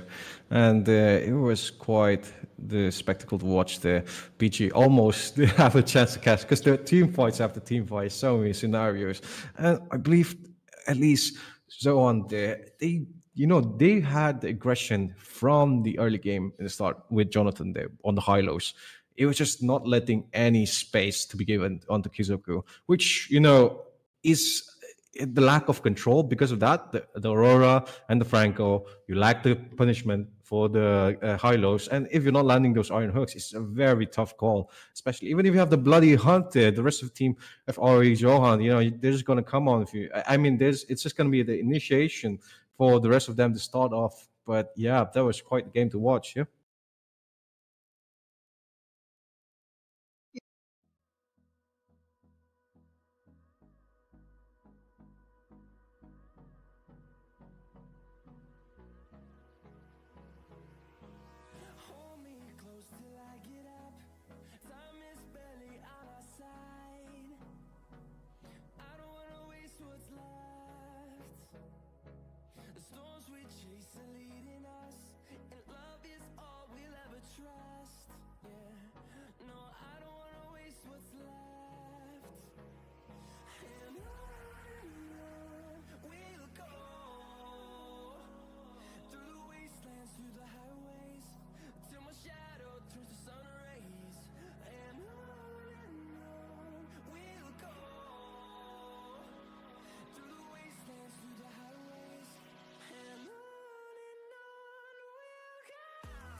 Hello, you guys, and welcome back to the Northeast Cup, you all. Thank you for staying with us during that short break, and we are ready to take you into the next match. Meanwhile, though, we're in day number 2, match number 3 of the knockout stages of this tournament. Now, teams all over India are competing for a chance to, participate in that land event that's going to be held in Guwahati. And like I said, knockout tournaments. That means if you lose, you're out. Now, I'm joined for the match number 3 by two amazing casters. We have Ray on the desk here along with Smiling. Say hello, you guys. Hi, Hello, Jinx. How are you everyone. doing? Okay, so these two are going to be casting the game for you all. Um, so what do you guys think? How are you guys feeling, right? It's day number 2. I don't think you guys casted the day number 1, but I'm sure you're excited for this time around. What are you guys expecting in this match? I mean, we have two of the best teams so far, and this time it's going to be Nagaland players coming in. So, yep, I am having a lot of expectations coming in, and definitely it's going to be exciting because it's a knockout round. People just come in, they are going to show how they, you know, take over the victory to the next stage. So, yep, I am excited. And although we didn't cast yesterday, we did witness a lot of amazing matches. And so are we going to do right now? Yep, and I'm also excited to be joining both of you tonight for Northeast qualifiers. And just like you guys have mentioned, this is going to be a knockout round for both teams. And so both teams have to put their best if they wish to proceed to the next rounds. Single eliminations always bring out the most excitement because this is where you don't get any chances. So teams will have to put in their best and we'll have to wait and see. And let's see what will happen as we'll proceed to the draft phase. I think soon enough. And thank you for that brilliant introduction, Jinx. And it is just a huge pleasure to be here on the day 2 of the Northeast Cup qualifiers. So we're excited to start with the match, guys. Meanwhile, though, before we start, you guys can download the Moba 5v5 from the Play Store. Make sure you do that because registrations for this tournament is still open. We want to see you guys play. And speaking of Mhm. playing, we are ready for the teams, you all. This is going to be 5 Eagles versus the Upper Moon State, and they both are from Nagaland. So I'm going to let Ray as well as Smiling take it away from here, guys. Good luck. Absolutely. And we are heading straight into the draft phase, both teams representing the Nagaland. And I hope the fans, as well as people from the Nagaland, will be supporting their respective teams as we are already in the draft phase. I have already mentioned it, but still, let's see what both teams have in their table and we'll be in for an exciting match. So, ladies and gentlemen, I am Ray again and smiling since both of these teams, I think this is my first time, casting for them. I'm excited to see what kind of strategies they will be pulling up for. So, what do you think? Will we see the standard bans, or there could be any respect bans coming in? What do you think, Smiley? I mean, I have seen Five Eagle play in a lot of tournaments, but the Upper Moon, they have. But again, they are new, so yeah, both the drafts look interesting. Mostly, they might just go in with the standard bands. But let me just tell once again, on the blue side, it is Five Eagles, and on the red side, it's going to be the Upper Moons. We can already see the ban phrases up. There is that Ling being banned. We don't want to see a Ling assassin. That hyper is a chaos, complete chaos. I mean, who is going to stop the link, the templates of Blade just charging in, rotating the whole map at once, and making sure that no one escapes from that link's vision. So, yep, Link Jungler is a very strong ban coming in with that. We can see that Phobius was being banned out by Upper Moons. I mean, Phobius in the EXP after the revamp, he just goes unstoppable. That ultimate spam coming in from him with that vengeance, with that true damage, there is no stopping him. So yep, a very strong XP laner. I do agree with that ban, but so far we can see a Zuxin ban. Although Zuxin had few of the spells resetted by the game because of she was not able to hold the mana, but after the recent patch she has kind of nerfed down. She has the team potentiality, but again, as a solo player, I don't think she can do much. But again, Zoshin is actually a good ban if I speak about it. So yeah, There is a Ruby ban as well. So I think so far they are going good. Yep, and just like I mentioned, it is honestly the meta bans at this point, the Ling as well as the Phobius Ruby, they're all understandable, contenders in the Land of Dawn, and banning them out is the best options for both teams. Very understandable coming in. And for now, I think, just like you mentioned, the Chushin, she is kind of a little bit of a nerf, but the lane clearing has been improved a lot. So I think some teams still face the trouble when facing against her, and they just decided to ban her out. And we've already finished in with sorry, we still have one more ban coming in from the side of Five Eagles, and let's see what it will be. Oh no, actually they missed out one ban. It almost went over my head because I didn't pay. Sorry, it was my mistake. But we are coming in with, I think, it will be a Hayabusa. It is the Ninja Boy being locked in from the side of Five Eagles, considering this, there is a bit of a nerf from his side because his animation has been made faster. So what happens now, if you have Wind of Nature, you can completely nullify the damage coming in from Hayabusa's Ugi Shadow Kill. That is why some people have kind of, lowered him in the priority, but uh, he's still a menacing foe to be facing in the Land of Dawn. So only time can tell because we have seen great performances throughout the first day of. Um, Ray, let me Yeah. just pause you because Yes. one of the players just left the lobby, and we Oh, might have to restart oh. this game because it's 5v4. So we'll just have to hold on our horses, guys, because we will be back with the draft phase. We will be back with the same teams again. Just a short break, and yep, we will be back. That was maybe a small miscommunication, but no worries because you will see these teams play in Oh, just oh. a short while. Okay. Uh, I mean, that was a bit sad. You don't want to be playing a 4v5 match here. Not sure what happened with Upper Moons. I thought we started on time, but it's fine. Guys, we're going to keep talking about the draft for now. I'm going to ask you guys what you thought about the band so far. We're going to let them change it up, but we have to discuss it, right? We saw some of the meta bans coming in, especially with that Ling getting banned out, the Ruby gets banned out. Zushin. Now, Zushin was the ban I wanted to talk about. What do you guys think about that ban? Because right now in the meta, I feel like she's really lacking, especially in the damage department. I do agree with you. Actually, she is lacking a lot. Although, she might actually need a lot of support to, just go and use her lightning to, pick off that hero. It takes time at this point, and by the time she is there to, just lift one of them, she's already dealing damage from the enemy side. And there is no backing out. So, yep, I think that ban was actually not necessary, but yeah.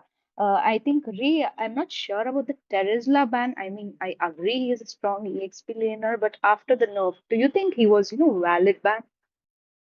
Well, honestly, you are completely right because the Tesla ban doesn't make that much sense considering the recent nerfs. I mean, some people do not even put him in the priority anymore, considering that the early game is where you shine the most, mainly because of, well, if you cannot, perform well early on, the enemy will snowball you. And once the snowball starts, especially due to people buying the Sky Piercer, it is really hard to sustain against those damage dealers. But at the same time, some teams know how to utilize the late game heroes, and they have, right now the meta also shifts. It's just a little bit of a balance because it is easy to snowball with the Sky Piercer on many heroes as well as many early game potential heroes, but at the same time the new bounty system, it is very beneficial for people that want to make a comeback. Once you make a shutdown onto the people, you'll be able to make the comeback. Not to mention Terisla is weak early game, so yep, this ban does not make that much of a sense, but I guess they do not want to risk the very tanky fighter in the later phases of the game, and that is why the ban could be coming in from their side. So I think it could be a respect worthy ban because some people do their researches, do their homework, and know what the strength of the opposing team can be, and that is why they ban it out. But only time will tell because I think we'll have a restart with the fifth player coming back in. Well, I apologize from my side. I actually thought it was a bug on my end that I was not able to see the fifth player, but then I realized it was actually perhaps some technical issue from the end of the player, and he was not present in the game. Well, it is Mobile Legends 5v5, not 5v4, so we'll have to, be fair with them. And with that, ladies and gentlemen, do download the game because I just mentioned it same. So I think we should be back soon with the technical issue be resolved, right, Jinx? That is true. We're going to be back soon. We're going to wait for the teams to be back because Mhm. this we don't have an option to like leave them in the tough phase, right? They need to Mhm. play the game. They need to surrender. So we're going to wait it out for the teams here. Meanwhile, though, we were talking about the Terisla ban coming in. You spoke quite a bit about it, and I have to really talk about it. He is tanky, but he lacks in the damage department. I think maybe in the previous meta he was pretty good, but I would have probably banner the Khalid instead, right? That's something you want to be banning out. He is just such an annoying hero, especially with that heal coming in from his second skill. Um, we are waiting for the teams to come back, guys. Otherwise, though, what are you guys expecting? We saw the Hayabusa get picked up pretty quickly. Ling was banned out. Not sure if they're going to be banning out the same heroes this time around because somewhere in there I saw a Layla ban. Right, so we have to wait and see what they ban out this time around. Hopefully, the fifth player is back because we are excited for this match. But like I was asking, Smiling, what do you think, right? What do you think they're going to be going for? I hope they don't ban out the Zushin, but I hope for something else. I hope for an Alice ban, maybe a Harith ban, because those are some of the more annoying heroes you have to deal with in the land of Dawn. I mean, I agree with that. They could actually have gone for Ruby ban as well. And knowing that Edith, we just witnessed her in the last game, she just went in and knocked off few of the enemies towards the teammates, and it was so hard to deal with that. So yep, I mean there are many ban options, but again, the ban first phase of ban is very limited. You see, we get only three bans, and then we get the first three priority picks. That's the chance where but the teams can actually plan their whole draft. Like I always say in the tournament, the game is 20%, but the draft is 80%. So it's completely, how you're drafting out your team, how things work out. So it is very crucial first three bands because you get only six bands, and figuring out what you need, what you don't need. It's a very tough choice, to be honest. That is true. Now I think the teams are ready. I think we can start it up. It was a bit of a break where we were sort of yapping along, but I think the viewers want to see the match right now. Once again, you guys, it's five Eagles versus the Upper Moon, and they both are from Nagaland, representing the state of Nagaland. We are ready to go once again into the draft phase, and I'm going to let Ray and Smiling take it over from here. You guys, let's start.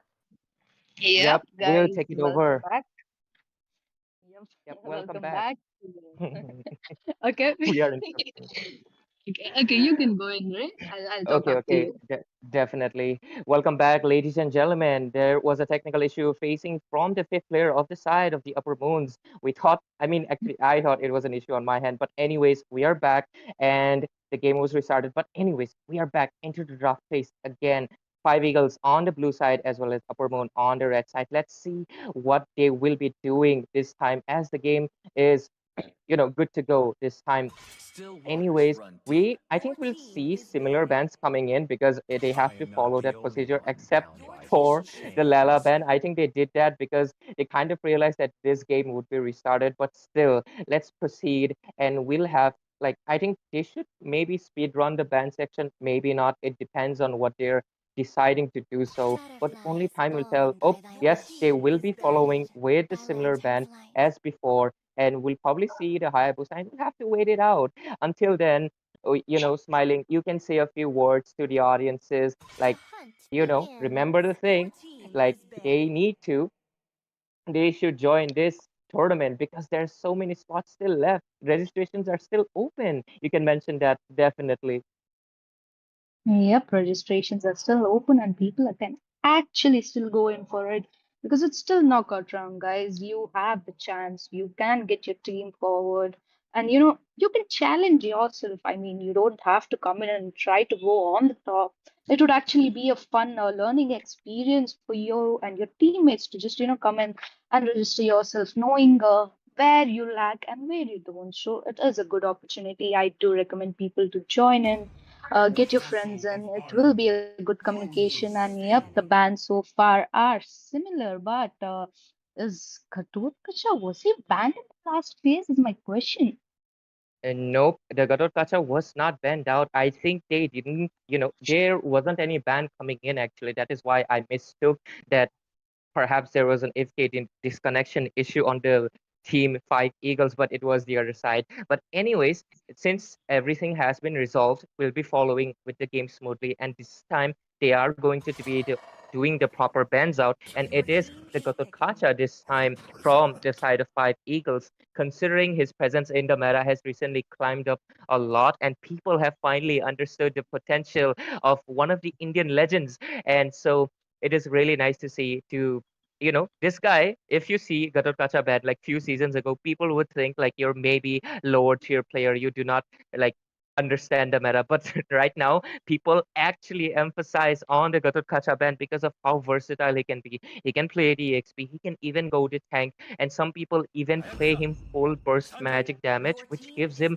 insane amount of regeneration, and that is something not many people want to face off against. So he will just be banning him out. Then Hayabusa being locked in again with the Khalid as well. And backing up with a point that you said last time, Khalid also, like I think Khalid and Gadot Kacha, both heroes currently are at the top of the meta of the explainers. It is sad to see Terizla falling down from his glory, but the throne is not always permanent. Other people take it up, and it is the Khalid being locked in again. Are you happy to see Khalid being locked in this time, smiling?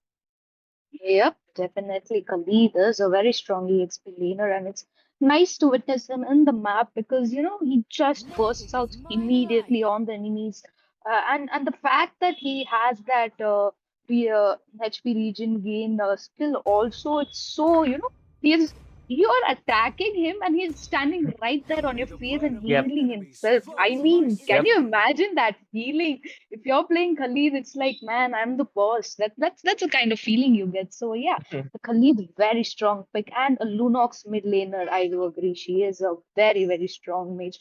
Although there was a time where she had that insane amount of damage, you could just push her to the jungle lane, mid lane, gold lane, and she'd burst out everyone immediately. So yep, she was nerfed, but not nerfed enough to like forget her in the ban phase or draft phase. She can still be picked and she can burst out the enemy so badly that they will be be thinking, what did I do? But seeing that they have gone in with that Aurora pick, so Lunox is going to be in the gold with that Harith. So I think they are a very very strong components for the gold lane. Come on, it's Harith. Who is going to Yep. burst him out? Definitely, it's going to be the Lunox. So they are a very strong competitors for each other. They can, burst out Hmm. anyone or anything coming in the way.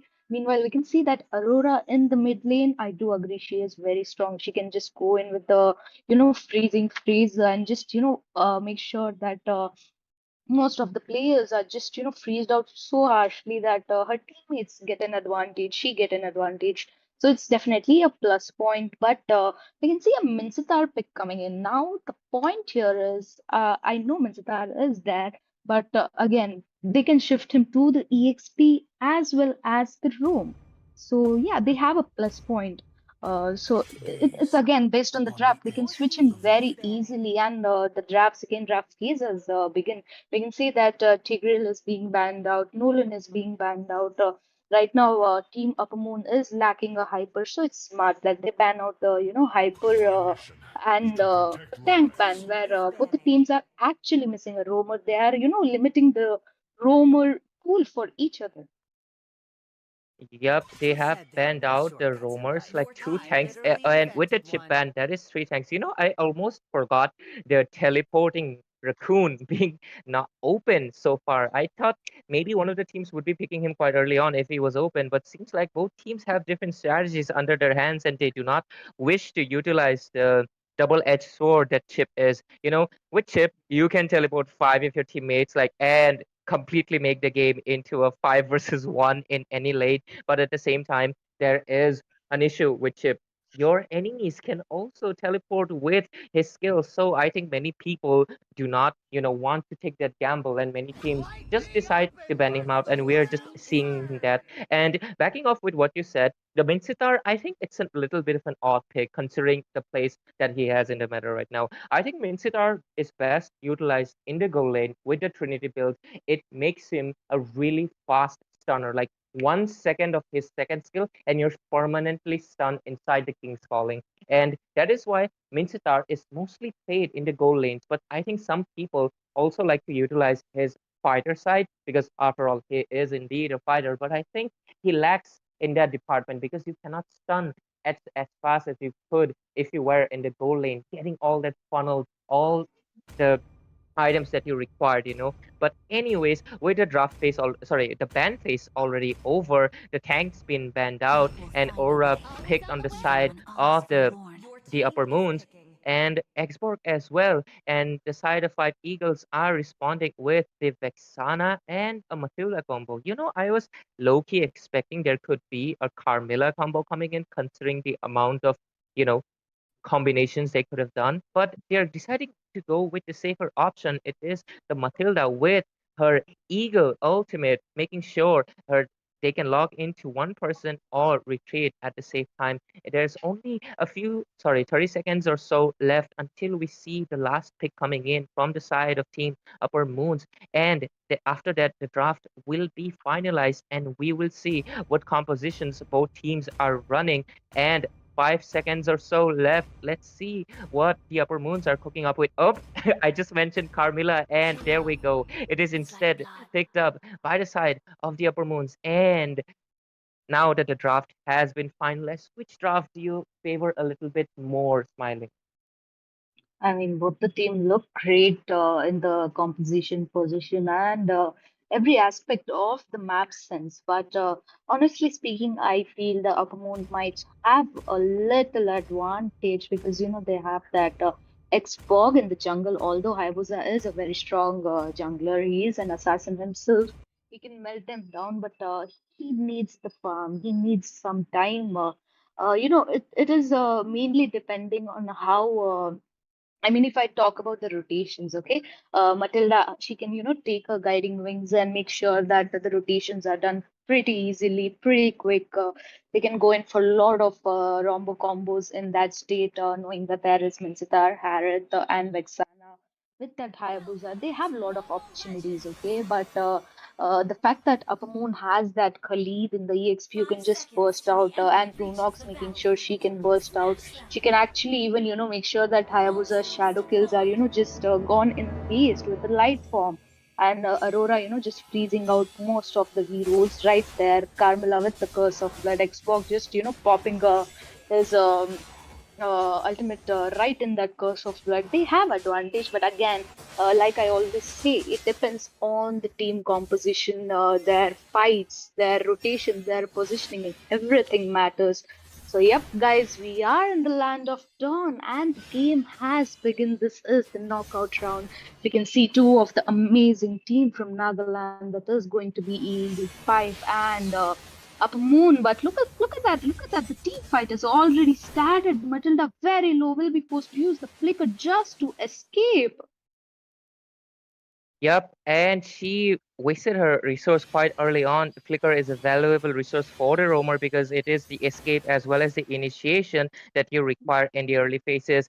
And only time will tell which team will be able to execute it better. But from the early engages, it looks like the side of the Upper Moons is seeing in a little bit of a more advantage. Matilda really needs to play it safe because she does not have her flicker. I think she's playing way too aggressive, and she will be punished. First blood for the side of the Upper Moons who secure the Matilda, the first blood on them. And I think that was a little bit of a, overextension coming in. What do you think of that, Smiling? Yep, actually, it was not completely an overextension. She was trying to get the vision, but the fact that Upper Mhm. Moon had a very good positioning in the board where, Yep. they were just waiting and they knew that Matilda would come, they would wait her out very easily, knowing that the flicker was used the first time. It was very easy to catch them. But right now, Upper Moon really are in good position. They are still trying to, make sure that Matilda tries to stay in her limit because the first turtle is up and we can see both the hypers are level 4. They are positioning themselves, but right now Upper Moon are in good position. They Oh, have been there, but yep, there might be a team fight coming in. Oh, Hayabusa, he might have used his shadow quite early on. The Frigid Glacier coming in to 4 people. Vexana being taken down. Hayabusa securing the turtle at the nick of time, but it won't be worth it. It was the first turtle. The golden EXP wouldn't matter much considering the amount of kills they just gave out. A 3-4-0 trade, really pushing them back.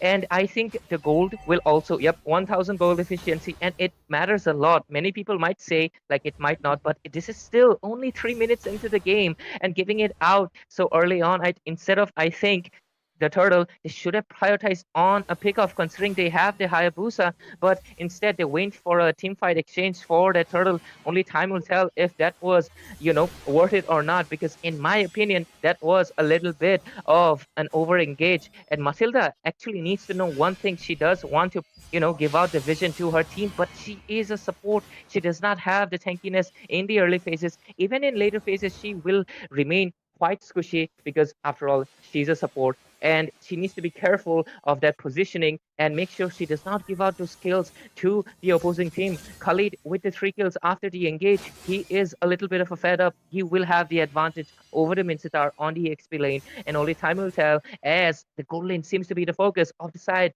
of the Upper Moons, as 3 people are waiting patiently in the bush. I mean, I like that they are prioritizing that Harith because in the after the mid game phase, Harith is going to be a huge chaos. The damage he will deal, the magic damage he is going to have, is going to be such a trouble 4v2 situation in the bot. The rotation coming here is so good because Vexana is lacking. If she's not going to be here for the team because the Curse of Blood is going to be used, they are going to try and dive in, and Harith will be taken down by Aurora. Man, what a skirmish coming in. Vexana again is lead. And they don't realize this because it is going to be a huge payoff. Yep, and the glowing one already being purchased from the, I think, Aurora, and the itemization coming in early because of their kill count. Oh, Hayabusa is looking for an engage, but I think, oh, securing the kill. I think there was a great communication coming in, knowing that the brilliance has been used from that Lunox and securing a kill onto their boards, as 1-5 score is still on that scoreboard. The side of the Upper Moons are looking for an engage onto that turtle. They are trying to make sure they get it as fast as possible, trying to make sure the Hayabusa does not have the opportunity to steal it, and this will be an uncontested turtle for the side of Upper Moons as they take it without any issues, and looking for an engage already. They are quite hungry. They know they have the advantage, the gold as well as the EXP, and even a few items.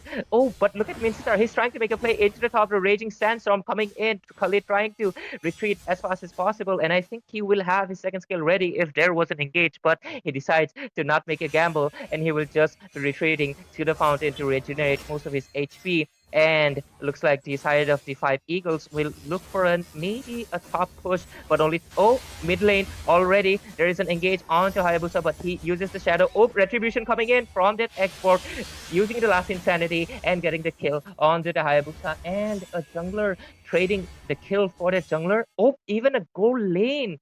Oh my god, the side of Upper Moons are showing absolute dominance as they are able to take down their respective enemies. The jungler from the jungler, the gold lane from the gold lane, and things are not looking good for the side of 5 Eagles as they're sitting at a gold deficit of 3,000 right now. Yep, that is a lot of gold difference because it's just 6 minutes and looks like Mindstar is going to be in trouble. He will pop his ulti out, but will he be able to get something? Oh my god, he almost tried, but nope, he will be paying down because that was 3v1 situation. Look at the way they are forcing in with the aggression. They are going for the push, they are going for the objectives.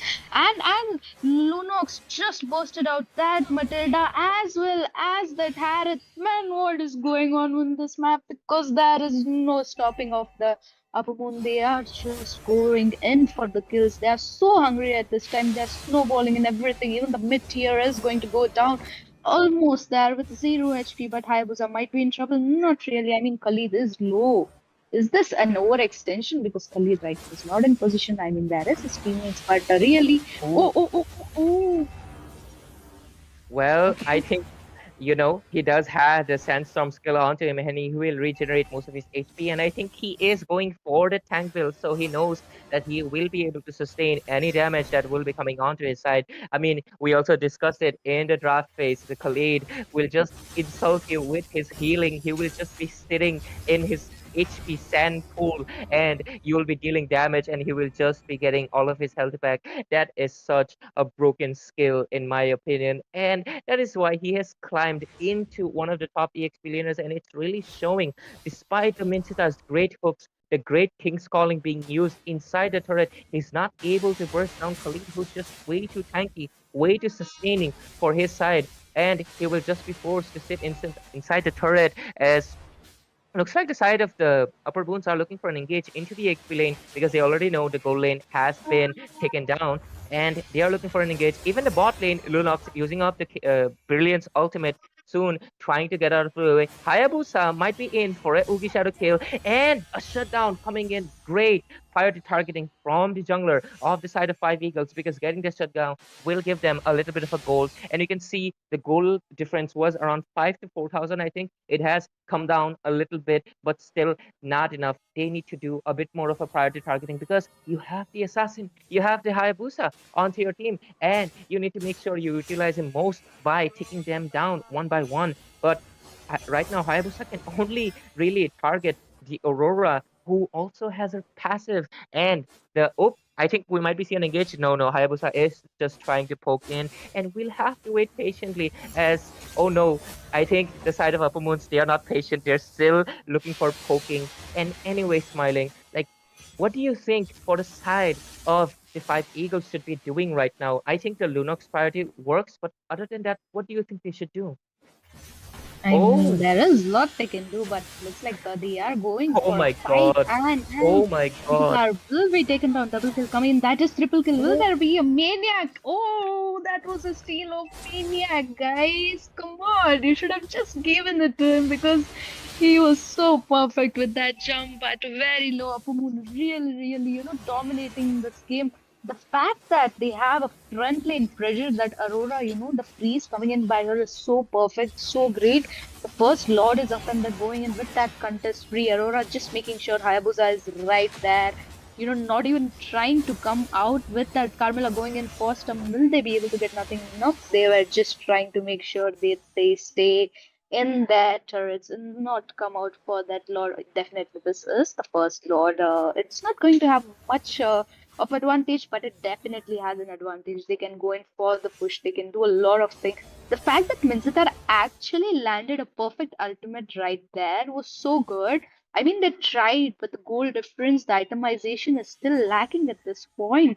And this time, I feel like they're going to pressure that goal lane because that Khalid is farmed. He has got two triple kill. Again, Minstar trying to go in for that Khalid. Will he get that Khalid? Not really. I mean, there is no stopping of Khalid. Can they? He just healed himself up right there. Although Hayabusa is in trouble, the first Lord is marching from the mid. We might see a possible team fight. But the fact that Upper Moon are actually, making sure they're getting turrets as well as the kills, because the goal difference is just peaking at this point. The snowball coming is so good. Look at that flicker ultimate coming in by that Aurora, making sure that they are freezed. And Lunox going in with that light form gets nothing. So many flickers used, so many spells used. The Lord is gone, but man, they did try so hard. Yep, the Aurora and the Lunox is just playing so aggressive. Like they're mages, but they're playing off like assassins right now. They are heading inside the base with their flickers, with their ultimates. They do not care. They are just flexing their goal difference as well as the EXP gap that they have created through the sheer domination as well as their coordinated team fights. The Carmela's Curse of the Blood Moon and Aura's Frigid Glacier just creating all the opportunities for the Xbox to use his last insanity to deal the true damage. And Khalid coming in with his Raging Sandstorm and finishing most of the enemies. We've seen them utilize this strategy multiple times. And for the side of the 5 Eagles, they are not able to have any answer back, any call, they are not able to respond to these engages. They do have the Matilda, but she's also getting frozen because her spell is in cooldown. She does not have purification either. So they're getting stuck inside that freeze. They're getting stuck inside the curse of the blood moon. And those things being repeating again and again, it does not look like a good thing for the side of Five Eagles, as they will just be patiently waiting inside the comfort of their bases. But Hayabusa is trying to make a split push play, but it will be completely denied because the map control has went to the side of the upper moon completely. It almost feels like an extremely one-sided game. Eliminators out and will eventually and surely take down the base. Scared yet? What an awesome 25-minute game this is. Oh my god, it just went on forever. Neither of these teams wanting to give up, but finally the Tigreal can easily sleep down in the enemy fountain as eliminators pick up the win. And it also came down to the exact same fact where you just saw Dads and Sons trying to make a play over in that top lane, but it was just how disruptive entire ET played, and there was no one to protect Invoker as well as Breastplate in that situation. To be honest, it's impressive how Invoker didn't die anymore, or how Breastplate also did not die more than just 5 and 4 times respectively. But again, kudos to Art for the patience. Kudos to Crisis for knowing when to be aggressive, even if he died, more than a handful of times.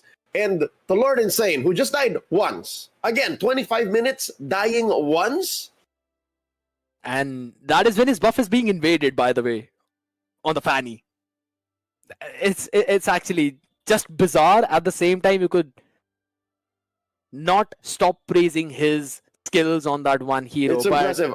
I wouldn't blame him if he first picked the Fanny again. Like, if ever I ended up here with you guys and I see Lord Insane pick the Fanny first, by all means. I mean, yeah, he actually did a phenomenal job in that. But again, both the drafts coming down, trying to analyze as to what happened in that entire game, they kind of had that one win condition fact, right? You want a big crowd control setup by Art and Legend if you're eliminators, and on the other side you want Doom to give you a big heavy spins that catches probably 2 or maybe 3, and then you burst them down. There was no other layering on top of it, and that's where I think so that in terms of draft,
Yep, and we are here. And what do we see that right now?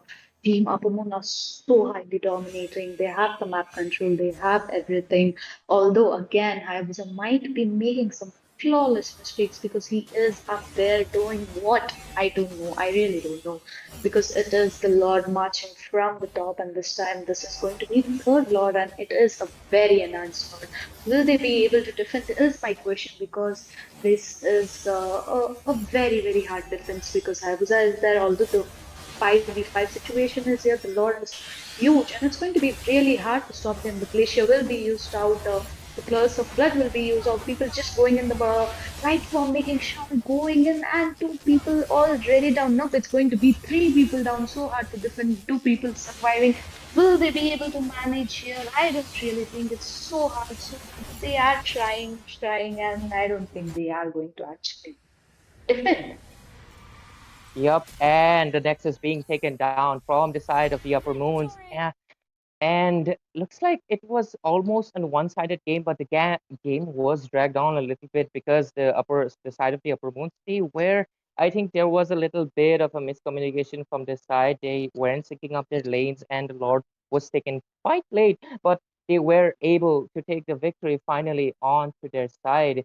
And I think, ladies and gentlemen, there was a few technical issues, but we are sorry for the inconvenience. But we are already back, and the match has already been finished between the sides of Five Eagles as well as the Upper Moons. And we can see on the casters deck, our host Jinx is already back. How did you feel about the match, Jinx? Like, what's your opinion on both teams' performances? It was a bit of a domination, definitely Hmm. from the side of Team Upper Moon. But before we say anything, I do have to apologize to you guys. A bit of a glitch happening on, but you guys asked for Leo, and we showed you guys Leo. A bit of a cameo there. We showed you guys credit Cameo. too. So we're just helping you guys out. We're just helping you guys out in the middle of game.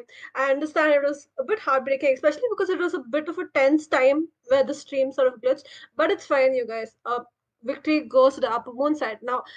Complete domination, right? Upper Moon, especially with that Lunox in the gold lane, they just let her get fed, and she was knocking them down like they were bowling pins. What do you guys think, Smiling Ray? You guys cast the whole match. Like, what do you guys think went wrong from the side of Five Eagles? I mean, the Well, Matilda I was think yes, yes, Smiling, go ahead.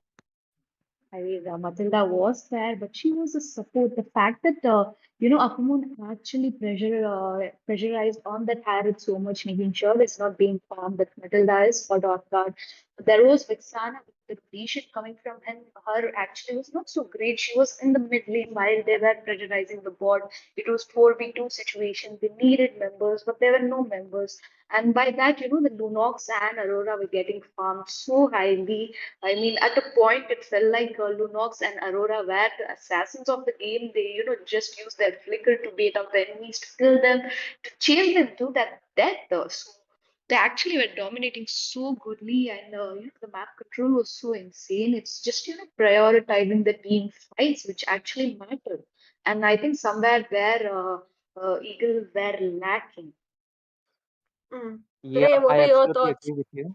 Yep.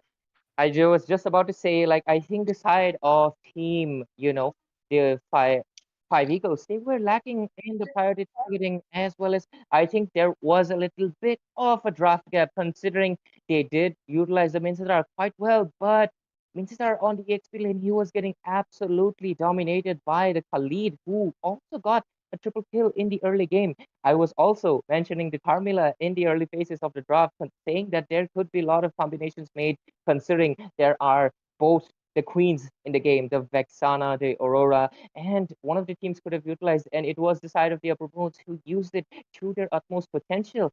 Anytime there was a team fight, the Curse of the Blood Moon with the Frigid Glacier was absolutely devastating for the opposing side, 45 Eagles. And like, even if they were doing a good marking into the Lunox, it was just not sufficient enough. There was nobody being able to take down the Exborg and his Firaga armor. There was nobody to take down the Khalid even once. And with such, invincible gameplay coming in from their side, there was no question that the side of the five Eagles had that much chance to make a comeback, as they, even after 17 minutes, getting most of their items, there wasn't sufficient enough damage coming in from their side. And unfortunately, they lost the game. But ladies and gentlemen, do not worry. Both teams are representing Nagaland. So one team is proceeding on to the next round. This is a single elimination. So that's what makes games so exciting. The Upper Moons really showing that they are here to stay, and Five Eagles will have no choice but to go home at this point. But you know what? There are so many more exciting games to come because there is another game coming in soon. And I think both teams are also from Nagaland.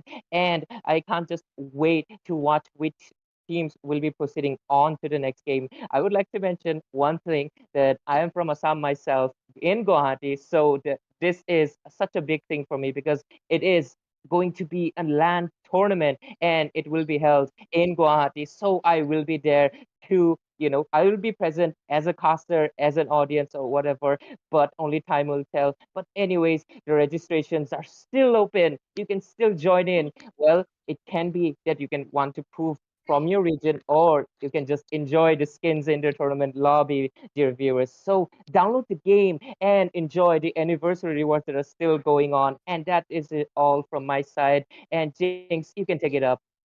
True, you guys. So we are excited to see you for the LAN part, especially Ray. You might get to see him there.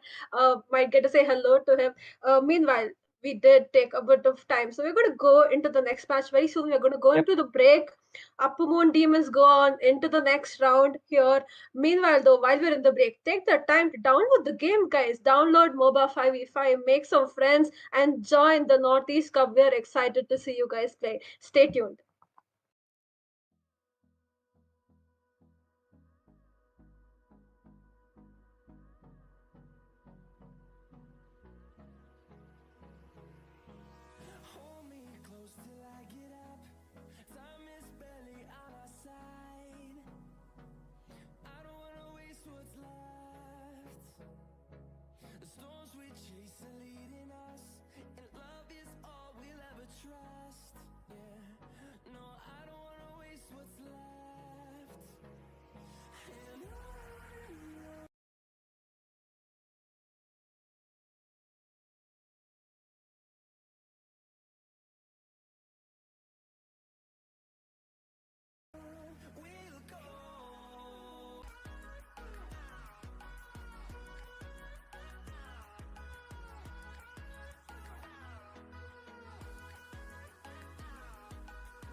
Hello and welcome back. We are thrilled to have you with us for an action packed day of competition. Yes, guys, welcome back to the Northeast Cup online qualifiers. It is round one, day two, and this is going to be the match number four. So get ready for the exciting day of the game because we have thrilling raw knockout rounds where each match is a single elimination round. One loses and you're out. So far we have seen some amazing team competing each other. The fact that this time they are here to represent their state. So it is a very well gameplay coming in as the match unfold. Keep an eye on the standout player. One great move can change everything. Strategy and quick thinking will be the key to success today. So don't miss out on any action and download Mobile Legends 5v5. So the game link is in the description. Join us for the thrilling battles, unforgettable play, and a chance for you to vote for your favorite team. And yep, let the game begin.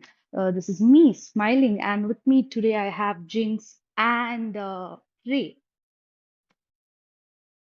All right, thanks for the introduction, Smiling. Now, Ray, I'm excited, right? It's gonna be day number two, match number four here. Divine Regime versus Tribal. The teams are ready, they're gearing up. But I do want to know, Ray, the previous match, right? Pretty exciting, but one-sided. What are you looking forward to in this game? I'm sort of looking to, equality. I want to see them fight each other out, right? I want to see some brawls happening because Tribal better show it to me. Yep, tribal exists in this game, and I'm hoping we would see some brawl happening in between both of the teams. As you mentioned, the last game was completely, one-sided. On the side of the Upper Moons, they were dominating the opposition really, really well with their coordination, and the side of the Five Eagles, they were not able to respond that much. And it was kind of a sad to see. I mean, the game quite dragged on a little bit into 17 minutes, I think, but it was still one-sided. And well, it was an enjoying game, but just like you mentioned, I'm looking forward to see an equal exchange, a game where you cannot really predict which team will be able to win. It's really, really exciting, and I'm looking forward to that happening. And we'll just have to wait and see as the both teams are preparing, and we'll be heading on to the draft phase really soon. True. I think we're ready. I think we're ready to go up into the draft phase now. We're going to see Divine Regime versus Tribal here, both of them from Nagaland, representing their state in the Northeast Cup. Meanwhile, though, Ray, did you say you were from Guwahati?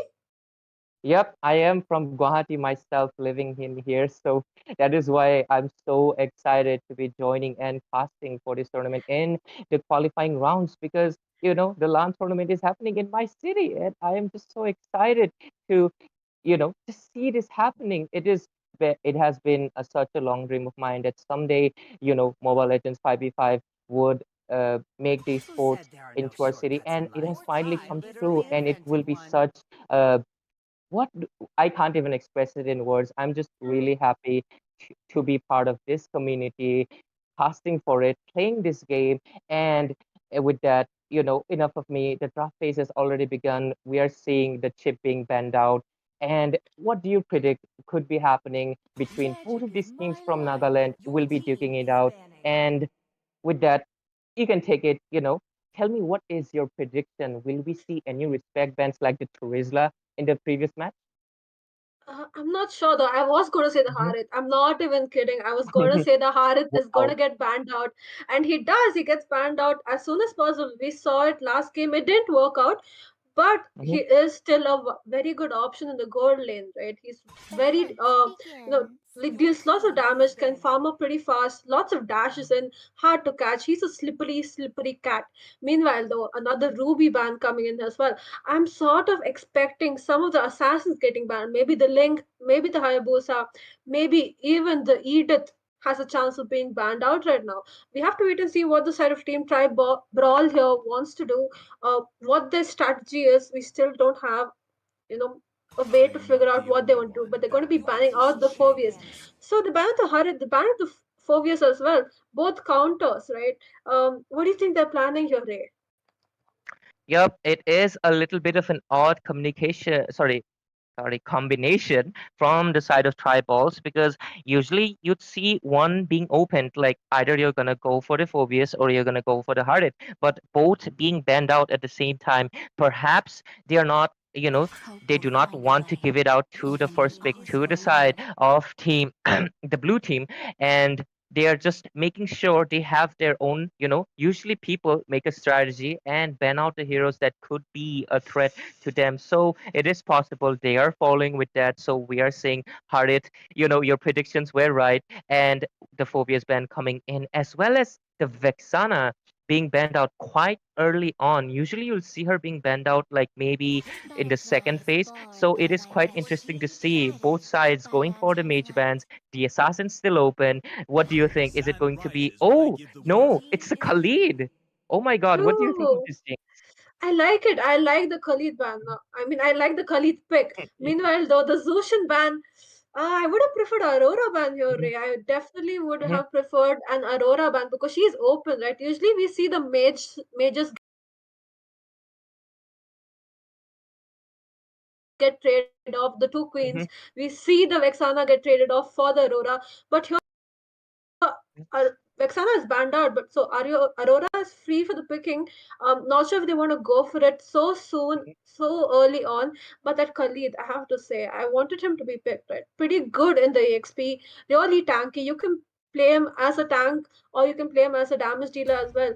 He is very amazing at diving into the back lane. So I like that pick here. Now, two more picks on the side of Tri Brawl. We're going to see the Valentina as well as the Gatot. So Valentina here, she can just steal it Aurora ultimate up. So I think that's good picks coming in from the side of Tribal. Yep, I agree with you. Valentina, she is a bit of an evergreen mage considering the way her kit is designed to be. Her ultimate can easily utilize the enemy opposition's ultimate and make it beneficial to her team. But Valentina being picked early on, it is also a little bit of a double-edged sword because the enemy opposition knows you're going to steal, and right now they're going to be carefully picking their heroes, making sure that you do not get the desired ultimates that you wish for. So, just like I said, a double-edged sword, and they're responding with a Hayabusa as well as a Claude quite early on. But at the same time, I think Claude deserves to be a priority pick in this meta, especially considering the manaless update that came in. Don't you agree on that, things? True, true. I mean, he did get a bit of changes in his kit, right? That mana was removed. It was pretty annoying.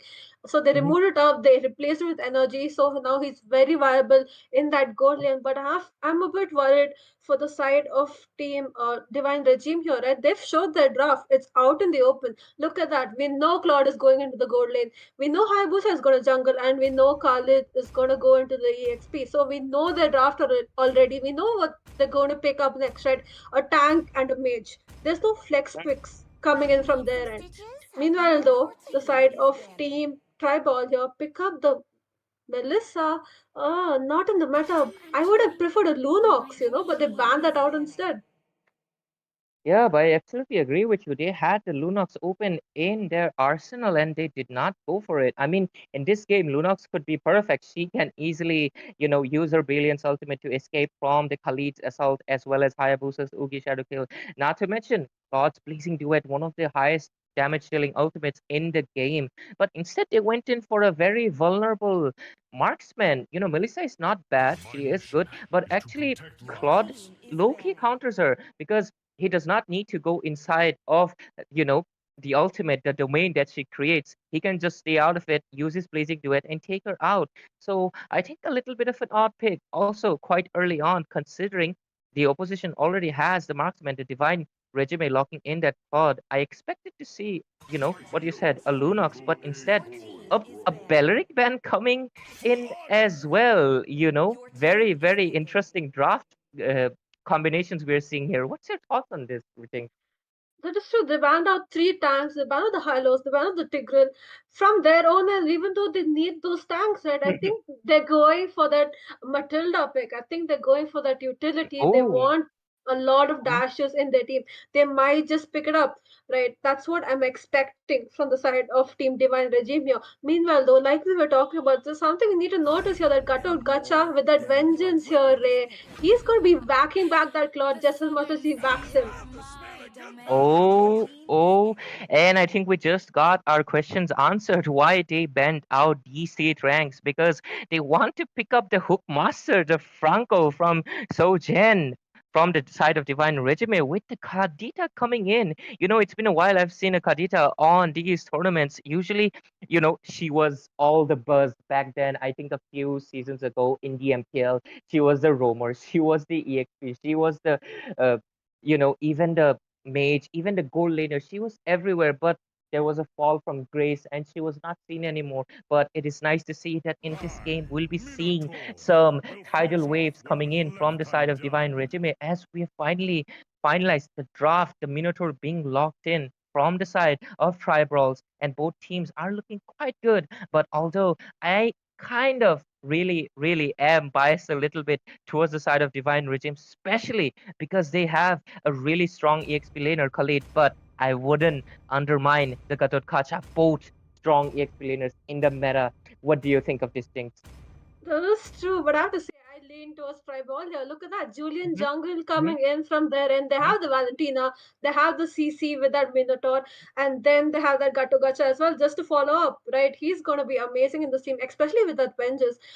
I do have to say something about that, the mage pick from the side of Team Divine, which means something new. But we are into the game, guys. Meanwhile, though, while the team start the blue buff and the red buff, whatever they want to go for, download the game. Download Moba 5v5 from the Play Store. It's available and join the tournament, Northeast Cup. This is going to be Divine Regime versus Tribe Balls on the red side. And now we see a 4-man, cleaning up the purple buff there. Yep, they are trying to help out the jungler as soon as possible because Julian really needs that level 3. Before that, his jungling speed is quite low, so they are just trying to help out. On the top lane, we are seeing Franco and Claude waiting in for the ambush, but I think Franco will just be backing off because he decides that Melissa will be playing the safe side and there won't be any hooks coming in. He might be going in for the red, but let's see what decisions they could be making. Oh, the Ooh. hook, the first hook missing in. I thought it almost connected, but anyways, both junglers patient, you know, taking their buffs peacefully, and only time will tell what engages they would be going for, a pickoff or not. That is true. I mean, Franco giving a bit of vision, jumps right into that. Julian escapes with just a sliver of HP. Julian does not want to take that risk, provided, Kadita was waiting in that bush for him. So good thinking. I do have to say, though, Franco, probably a comfort pick from the side of Team Divine Regime here. A bit of a skirmish happening in top lane. Hayabusa does go in. Franco, small hook, but they're going to have to retreat. And the first blood actually goes on to the side of Divine Regime because I thought it could be, the Ugi Shadow kill being used quite early on. Hayabusa might have been the priority target, but no. Despite Julian having that early advantage with the level 3, powers scaling, but he was still taken down. Really bad trading. Oh, a hook coming in into Melissa, trying to render her useless. Raren already onto the domination as he is 2-0-2. Things are looking absolutely amazing for the side of Team Divine Regime as they're showing their dominance over the side of Tribals. And is this going to be another one-sided game? Because if you look at the score, it looks like it, Jinx. That is true. I mean, we're still too early to decide, right? Mhm. First turtle is up. We're going to see a skirmish here. Julian ready to, Ooh. steal up the turtle there. Karita goes in. Oh, Gatot diving in with his ultimate, a flicker hook coming in with that bloody hunt. Khalid is taken down. The turtle up for the grabs. Hayabusa is looking for an opportunity, but I think he will not be able to take it because he exhausted his shadows to dodge the Gatot ultimate. I think that ultimate from Gatot was really well timed because he was able to zone out. Oh, look at the top lane. I think Melissa should have just recalled, and did she pay off with her life? Minotaur is into the scene. Will he be able to take down Claude? Claude doesn't have the second skill, but Franco is already into the scene. And just like I mentioned, I think that was a good of a trade from the side of the team Tribals, and they are kind of making a little bit of a good pace. That is true, but I have to say, Matilda though, I mean not Matilda, sorry, Melissa, not having a good day in the land of dawn. She is staying on 0-3-0. Her goal lead is nowhere, right? Now Minotaur is gonna babysit her a little in top lane. I think she needs her. She's getting bullied in top lane right now because Mm-hmm.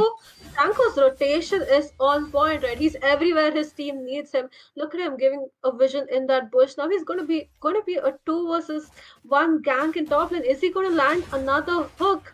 Not sure. On the bot lane, the Khadija was it? Oh no, it was actually the Valentina copying the ultimate from the Khadija with the IMU. Khalid looking in a little bit of a trouble as Gatotkacha is charging in, but I think he does. Oh no, he will just recall, take the safe route, not want to be taken down in the top lane. We might be seeing an engage onto the Melissa, and this is what we were discussing in the draft phase. She does not have any form of immunity skills, and look at that, she is just vulnerable to 4 people. If Oh, Garukacha also coming in with his ultimate, but Khalid will just be flickering away. But Jinx, we were discussing it. Melissa, she is a marksman that requires to be babysitted constantly until she can get the late power spike compared to, Lunox. And I think they are paying for it. Oh, an engage. And oh, killing spree for Raren. But anyways, what's your thoughts on, the Melissa being ganked so much? I have Oh, to say, meanwhile, though, another gang coming in here in top oh lane. my This god. time, Valentina, in the disguise of Franco gets taken out there. She stole that ultimate. I think that's a good Mhm, ultimate to take away. mhm, But, she needs to get close enough to actually land that, mhm, those stunts. But it's not working out mhm, for them, especially for Melissa. Right? We're mhm. talking about Melissa. She needs some help. That Minotaur better notice her in top lane because she's struggling. She's struggling hard. I think she barely has any gold. Yep, I think she barely has enough items, just like you mentioned, the second turtle already being, taken without any contest, and Khadija trying to make a play with the tidal waves coming in, taking down the Minotaur. Gadotkacha forced to use his ultimate. I think he should have used to escape, but I think he might get taken down here. He's doing a good job with the regeneration, but Raren's damage with the Hayabusa is just way too much. Look at them invading into the blue buff. Khalid charging in, Claude with a blazing duet, diving into the Melissa, trying to take her down, killing spree for the Khalid. Garita coming out of, sorry, it was the Valentina again. It is very confusing when she steals the ultimate. I was thinking she would go for the Franco, but no, she went for the Karita. And this is what, we discussed. You actually told about that all the ultimates from the side of Divine Regime, they're all, nearby, at close range. The engage just does not stop. Divine Regime is still so hungry for kills. Oh my god. True. They have no chill, no chill. They just went on and on. They want that blood, right? They want to end the game. And I would end the game too. The goal lane now is severely underfarmed, right? Melissa having a very hard time. Khalid Oh. goes in, but she just might be able to escape. But that's a 4-man gang coming in there. She is getting bullied hard here, Ray. I sort of feel bad for her. I feel bad for her. Oh my god, what is happening? And Garudkata diving in onto that Hayabusa shut down. I think that was a little bit of an odd position coming in because Franco already retreated. Franco killing, not killing actually. Franco accidentally hooked that Minotaur into Hayabusa and caused the trouble for him. That was an hilarious scene to see. But just like that, I'm not taking a second to breathe because look at that. They are engaging one after another, every lane from top to bottom. They are not giving us, even a second to breathe. Look at Franco just taunting in. Khalid already into the scene with the sandstorm. Claude with the blazing duet diving in as well. Valentina being taken down. And a double kill for Kirin on that Khadija. Julian looking for a kill. Oh my god, these teams, they are not patient. They want blood. Melissa finally trying to make a play, shut down, but she will also be punished for her aggression. A killing spree for Claude. Oh my god, both teams very impatient and they just want the blood. That is true. Hayabusa meanwhile gets the third turtle. I have to say, the Claude dealing a lot of damage, right? All that bullying he did in top lane definitely working out for him. And the side of Team Divine Regiment, they know what they're doing this game, right? They're pushing down those lanes, they're taking those team fights because they know they can win. Gutted Gacha once again coming in, lands on absolutely no one. Not sure why he was using his ultimate there at that point, though. Franco is ready for another team fight. Oh my god, if you look at it, engage so many resources being used left and right. Khalid using the sandstorm to heal himself. Julian trying to make a retreat. Melissa's puppet connecting onto four people. Another hook coming in onto that Minotaur. Gototkacha trying to sustain as much as possible, but there is just not enough damage or sustain. They are not able to take down anyone while their side loses four bodies. Khalid trying to make a little bit of a confident play, but he will just be Ooh. flickering away. Oh my god, look at the taunt coming in from Hyung on that Khalid. They know they are absolutely dominating. Jinx, we were hoping that we would see an equal match, but Divine Regime proving us wrong, denying that joy as they are proceeding with a complete one-sided play. Look at that Franco. A bit of a trolling here pulls that Red Buff way far. Melissa once again gets caught out in top lane. Another skirmish, Ray. You cannot breathe this match whatsoever. Yup, this is not a good thing for a hype caster because every moment is a hype. Look at Claude charging in with the blazing duet again and again, but he will be punished for his overextension. But Hayabusa's stacks on the Sky Piercer really helping him secure all those kills. And right now, I'll take a breather. Jinx, what's your analysis for this game? All I can say is absolute domination. Yeah, I think we were wrong, right? We were wrong, especially about the Kadita pick. She is doing amazing in this match. Yeah. That comfort hero, especially the Franco landing all his hooks, landing those hooks, landing those ultimates right where we need him to. He's doing amazing. Lord is our first Lord of the game. If they get this, they might just be able to end the game because the side of Team Tri-Brawl here have no damage, no gold. Um, Another hook, another hook on Valentina this time around though. She has a Khalid that which might have been able to escape. But I have to say Franco doing really, really well. Meanwhile though, Hayabusa as well as Claude chunking down that lot, they are ready to end the game here. And I would too with almost like a 12, I mean almost like a 8k goal lead, I would end the game. Oh my god, look at Franco with the bloody hunt, but Garutsata charging in with the ultimate vengeance, popping in left and right, inspires use Claude with the blazing duet, Garutsata being stuck into midst of four people. There is no options left for him. Hayabusa with the Uki Shadow kill. Just like I said, the wind of nature completely nullifies it and Melissa was able to survive. But how long is the question because the Lord is marching in the mid lane. That is Oh too much in my the mid god. lane, and it's going to be a 3 versus 5 here. But okay, 2 versus 5 because that Minotaur gets chunked down pretty quick. Might just be able to end the game here because look at the Lord hits P-Ray. I mean, yeah, I Ooh. think it's over. Oh my god, I was absolutely, not that wrong because I was expecting the Kadita to make the great plays because after all, she picked it because it was the hero that she most excelled at. Julian is still trying to make a play. Claude charging in with that blazing duet. Kadita with that mega kill. Khalid being taken down, but this doesn't matter. They engage because at the end of the day, the Nexus was their priority as they take this game, eliminating the tribe brawls from this tournament because this is a single elimination. That was true. That was pretty one-sided as well. They were showing a bit of zeal, during the starting of the match. Sadly, though, Tribal could not sustain the damage coming in from that Claude, from that Kadita, and they definitely could not handle some of those Franco hooks. He was right on point. Meanwhile, though, we're going to be going back into the Castle's deck. We're going to, talk a bit with Smiling here. Yep, I am right here. I mean, with the match, man. I was actually, wondering this time maybe we might see a 2-on-2 clash. This time it's not going to be a one-side domination, but who let that Karita cook?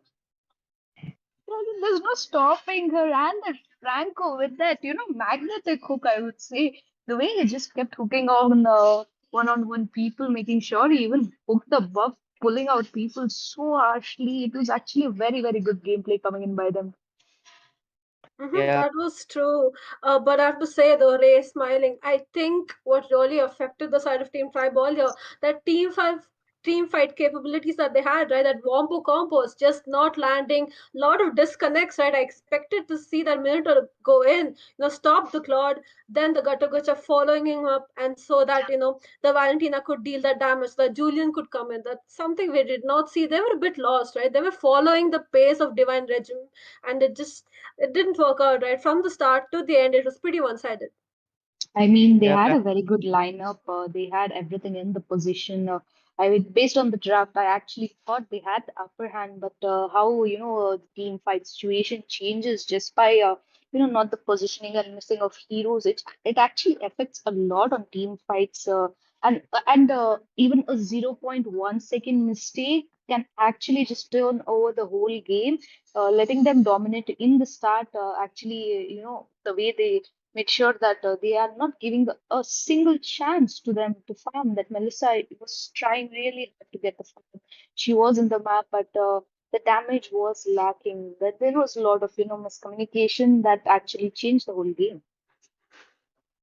Yep, absolutely agree with you. And I think, you know, usually, just like you mentioned in the previous game, Smiling, the draft where most of the game is decided, and it was decided with the Melissa pick because I think they had the option of the Lunox under their arsenal, but they did not go for it because Lunox could have easily, escaped any of the four-man invasion that were happening into the goal lane. But picking that Melissa, a fight of a vulnerable marksman that requires babysitting, which was not happening at all in that game. Melissa was completely dominated. And when your goal lane is, so badly treated, you cannot really expect her to perform that well into the game and getting all those kills from, the Hayabusa was getting all those Sky Piercer stacks from that Melissa. He was able to dominate onto the other lanes, and it was just a beautiful execution on the side of Divine Regime, and they will just be taking this victory onto their side. Yep, that was a beautiful victory going in, and this was game number 4, guys. Do download Mobile Legends 5v5 for exciting matches. And let me just remind you guys, the registrations are still open. You can come in and challenge yourself, your teammates, just to register and make sure that you have a taste of the tournament because it is divine. And once you are in, you will be coming in for a lot of tournaments. So, yep, stay tuned. We are going to be back very shortly with another exciting game.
So, ladies and gentlemen, we are back to Northeast Cup 2024.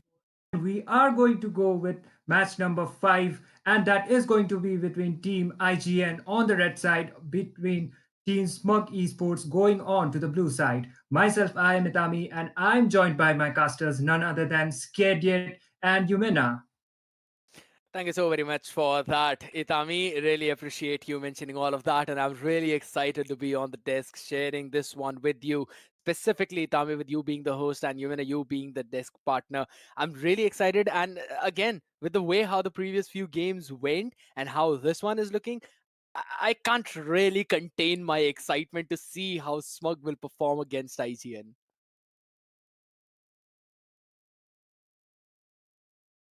I mean, I guess they will be doing quite well, and both of these teams actually will be representing Sikkim. So, myself being, Hmm. I am really, really hyped for this match. So, Yumena, give me your thoughts about this. I for sure am quite excited because yesterday and how all the matches have been going on for, quite a few hours now. I think there have been neck to neck battles, and I think this is going to be one of them because we do know how well IGN has been performing lately into the past tournaments as well as the showcase match that we witnessed quite a few days ago. And I must agree that both the teams are quite strong in that aspect. We just have to wait and see how both the teams, strategize their composition for now, because we have been seeing new strategies coming out by a lot of teams, because this is the Northeast Cup we are talking about. You do not want to miss the chance to be onto the land event. I mean, I definitely that's agree with yep. you, and yep, I guess Team IGN as well as Smuggy Sports both are ready for action, and I can't wait to see Team IGN on some action as well. Personally, I am supporting them, and yep, I will be looking forward to their matches as well.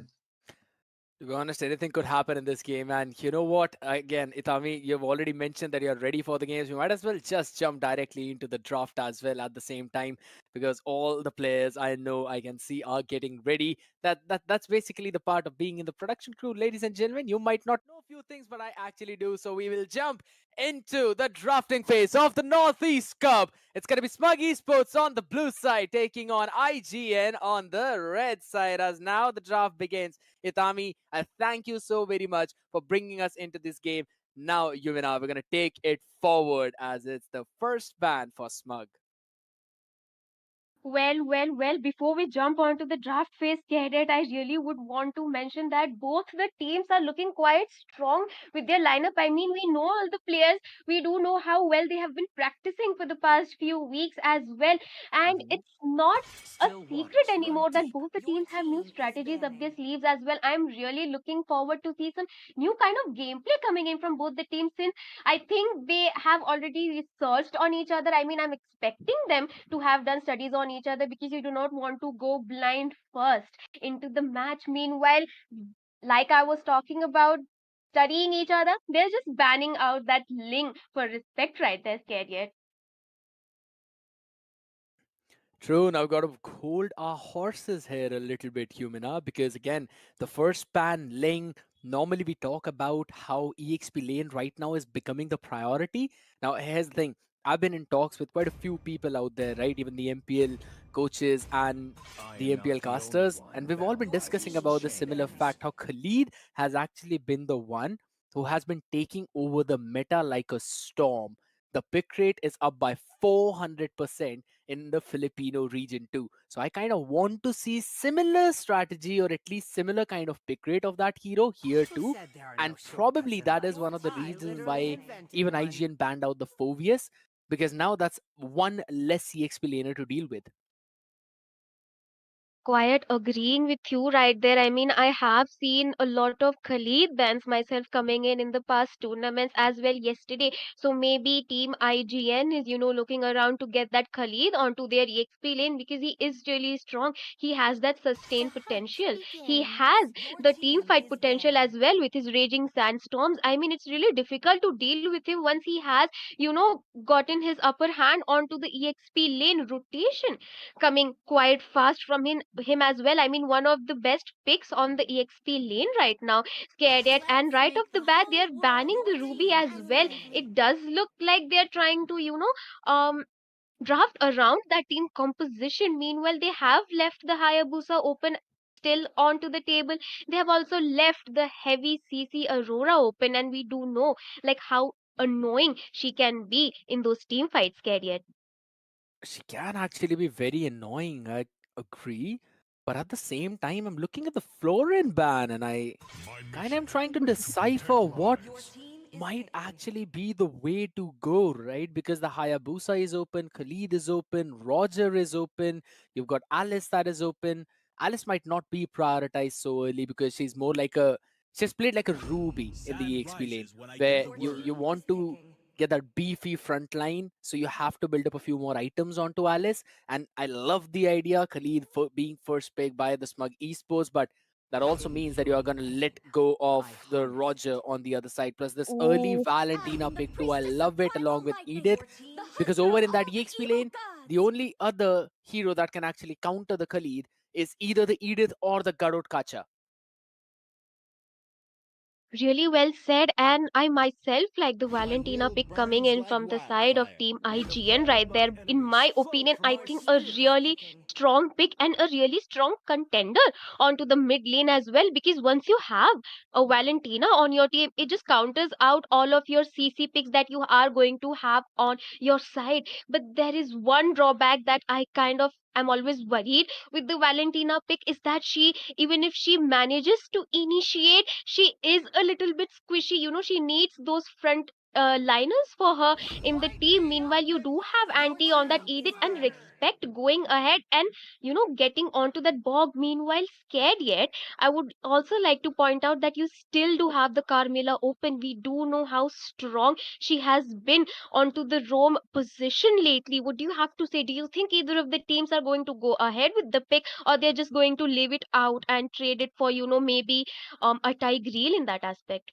To be honest, since the Florin has been banned out, that means there's no Ube composition being prioritized by either of these teams right now. So I think so banning away the Carmilla might not actually be the way to go. And I like the idea of the Julian being banned out by respect, making sure that it's just the now jungle choke down that's coming in by the side of IGN. They've already locked in their own jungler in the form of Xborg. But here's the thing, Xborg, Edith, both of these are so good flex pick. Xborg for EXP and the jungle, Edith for EXP or the roam position. So even now, you don't really know where these two picks are going to go. But for the side of Smug Esports, the draft is quite simple, straightforward. They've got the Khalid for the EXP, they've got Minsatar for the gold lane, and Valir in for that mid lane. Now there are a few more flexibilities here that could be done, and that's not me. That's the Filipino stats now that are talking, where Khalid Mhm. can actually be played in the roam position. Ooh, I like the idea of Khalid onto the roam position. I have seen quite a few matches where Khalid has been really strong onto the roam position. Scared. I mean, you do have a point right there, but I think if you talk about the late game, the CC potential that is going to come in is kind of lacking. If you have the Khalid onto the roam position, if you have taken him out, especially onto the team fight, then it kind of becomes difficult, to provide that heavy front line that your team needs, because you can kind of interrupt, his second skill, his healing ability. So maybe an EXP laner could be better, help the team in the objectives, clear his lane, and then come and dish out that sustain onto the team fights. Meanwhile, a Valir pick is quite interesting in this matter, because I have not seen a lot of Valir being picked up in the higher metas right now. I mean, they must have some strategy going on. Maybe it's for the Edith, the annoying stunts that he can provide with his skill one can be really frustrating for Anti to just stand in front. We'll just have to see. And the Matilda being picked off really strong for their team. The mobility that she can provide to IGN in this aspect looks really strong, in my opinion, Scariot. It's a full dive composition now for the side of IGN. They just want to go in. There's no way to jump back. So I think so they can finish Mm-hmm. off their draft with either a Harith into the pick, but that might not actually make a sense because there's Ravi on Minsatar on the other side. So maybe a Claude would be the best pick in this scenario, or a Nathan. if they want to secure some good amount of late game. I wouldn't really lean towards Nathan because they've already got a lot of magic damage. So for Smug, they're locking in the Masha along with the Roger. Now that is interesting. Ooh, That is very that interesting because here's the thing. Either of these three fighters could go in any of those lanes that you think about. Either Roam, EXP or Gold. well, they are playing with the minds of the teams and us casters as well. Meanwhile, Aaron going ahead and locking onto that Moscow. Strong pick in my opinion, but scared yet. I quite feel like the early game damage is kind of lacking coming on from the side of Team IGN right now. I mean, they are playing around the mid to late game composition. You have to wait for Xbox to get his War Axe and the immortality to be sustainable onto the team fights unless respect is able to snowball faster compared to Roger coming here right now. But we do know how scary Roger is once he is able to get that early advantage on his team. Meanwhile, I think the Khalid is going to go onto the room position because we do have a Masha onto the team, looking quite strong for the side of Smug right here. But I think they need to play a little bit careful, maybe try to pick off one or two heroes. But let's just jump onto the land of Dawn's carrier. Indeed, as now the drafts are set, everything in place, ladies and gentlemen. You are watching the Northeast Cup. The lifelines are on the line for the land ticket as these teams, they take the fight against each other. All five now helping out the Roger, the least the orange buff, while the other side is almost doing the same thing, barring Edith. It's going to be Smug Esports on the blue, now moving over towards the top as well, as that's where the rotation of Nob Daisy will go. On the other side stands IGN in the fortress in red, where they will make sure that this team is definitely making in that top four. Yumina, an early leash coming in for that Roger. That means over towards the Litho though, they're not trying to take that priority. It's still Respect who will secure it. And it's a Minsatar in the roam position, while Khalid is EXP and Masha in the gold. Well, I was about to point that fact out. This is quite interesting coming in from Smug Esports. Maybe a new strategy that they have been playing around. Maybe a comfortable strategy they have been playing around. But it can get a... Ooh! The hook was on point right there, but still not early enough damage coming in from the side of Team Smugs right there. But the poke that Mincy is, soaking up right now doesn't look good because he is kind of squishy onto the early game scared. I mean, I'm not really sure about putting the Mincy onto the roam position. They could have swapped it for the goal since you have the Moscow, with those dashes onto the goal lane. The thing about Minstar in that roam is, in fact, if you can land in those hooks, if you can land those spears, only then it becomes viable. Otherwise, it's absolutely not. Plus, Kimmy on the Mathilda is constantly going to poke the other side, including both Valir as well as Ravi on the Minsitan. So you've basically got no other opportunity, just probably to soak up every single thing that's been thrown at you. Look at him, he's just being a nuisance right now. That's how you want to play with the Mathilda. But wait a second, fight right now, taking a fight, will be knocked up as well with onwards. But this man with the quicksand guard as well is staying stand strong, which just jumps out of the harm's way, making sure that he's going to survive and not getting caught in the raging sandstorm. Still trying to fight it for that level 4 as Roger jumps in, but the turtle's been secured by Respect. As the man will eventually try to move forward back, but wait a second, Circling Eagle committed as Aaron joins it from the top with the Spear of Destruction as the lasting insanity catches on to Oxy. And that's the mage being taken down. A big win for IGN.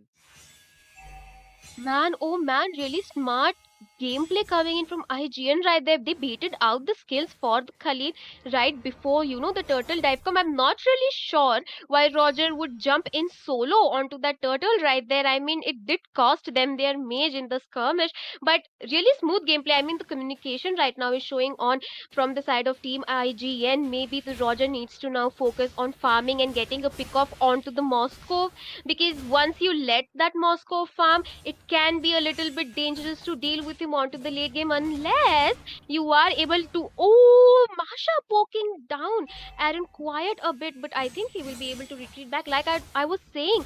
Oh, the Circling Eagle being baited right there, Scariot. Indeed, they're still trying to take in those fights as again Moscow trying to jump into the action too from the Spear of Destruction as the King's Calling was stopping them, but now it's no longer standing as they get in another pick, a 2-for-0 trade. IGN are just making sure that they are demolishing Smug Esports whatsoever. There we go, another knock-up coming in with the onward. Quicksand guard along with the flicker as well as the raging sandstorm was there, but the splash damage perfect with the lasting insanity into the backline, catching two. Azanti catches both of them, but there we go, Minchitar with the hook. Respect, he is not falling whatsoever as it's the Misthalda joining in the action. Another circling eagle with the Earth Shatterer, and Kimmy is making sure that his jungler is standing whatsoever. What happening? People from the side of Smug Esports falling down like dominoes. Scared. I mean, they are marking one and then they are going on to the other right before the objective. I mean, a very favorable team gank onto the side of Team IGN. Meanwhile, the lag coming in from the roam position is showing. But wait a minute. Yeah, indeed. Right now, the chase is still going on as the King's calling, but a flicker King's calling from which himself is what's catching all of them. But a pushback from the Searing Torrent is making sure that Moscow is going to be caught off guard. But again, the healing, the shielding, it's always there. Kimmy with the guiding winds is the man who is not just the myth, but apparently a legend, standing strong, anti in the bottom. He's just bullying Fied on that Khalid. Fied is basically no longer a beast. He's being butchered by Anti.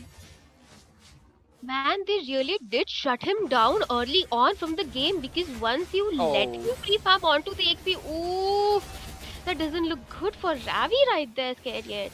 Yeah, primal form being used up. Ravi could eventually be caught too. No more King's calling available for the man as Noobs is going to run away, not making sure he survives. But Ravi blasting insanity into the tower. They really want to get this one big raging sandstorm, catching absolutely no one with the King's calling coming in. But finally, Kimi jumps in the harm's way itself and catches the guy. Oh my goodness, look at the damage.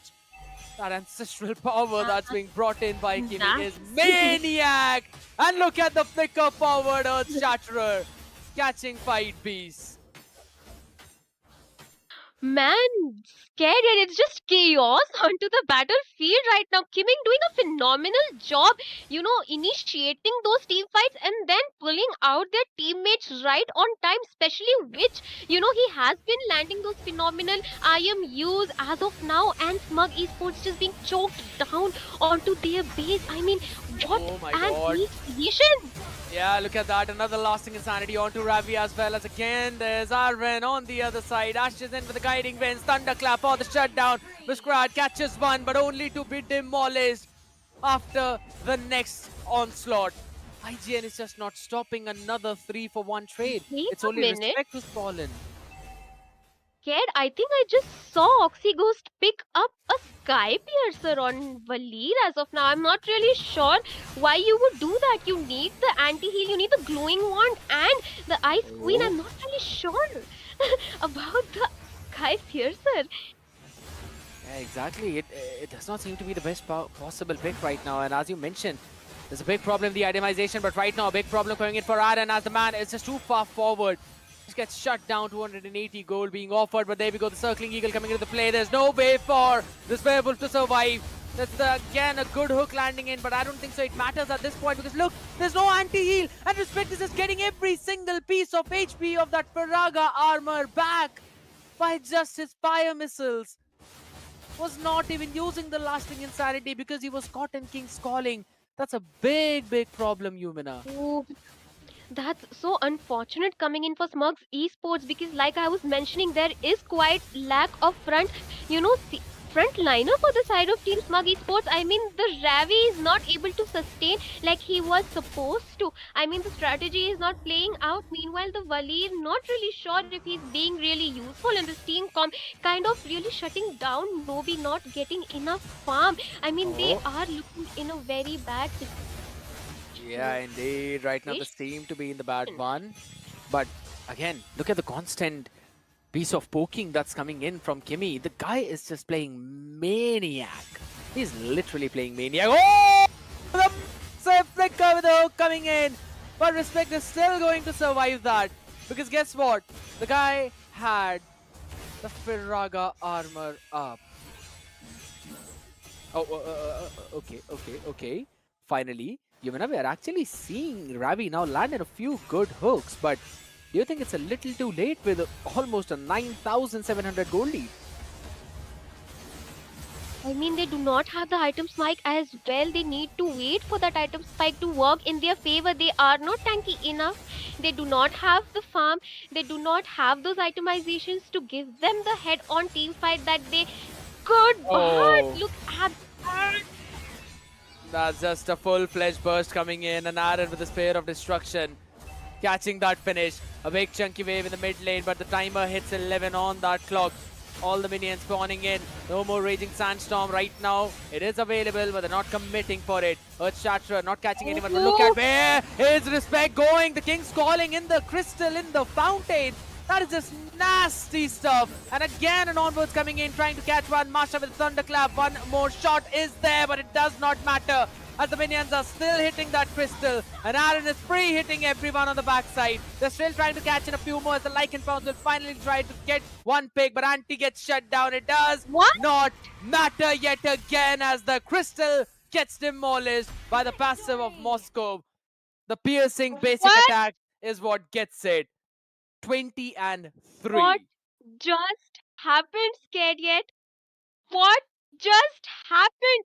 I mean, they snowballed like crazy from the early game. Shut down the Roger. Minsita not working under their own position. Not really sure about that True. Waleed right there. Kimmy doing a phenomenal job initiating those team fights, pulling out the team members back. What can you do as an answer to that dive comp coming in from IGN? Scared yet?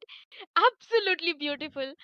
It indeed was. It indeed. And Kimmy, very well deserved MVP as well with 3, 0, and 17. My oh my. If that's the kind of domination this team is going to carry from the region of Sikkim, you can't even say what they're going to bring on the table in terms of the line event when it's actually going to happen. It was absolutely nightmaric. And Itami, now you've joined us as well. Bro, that was a treat for your eyes.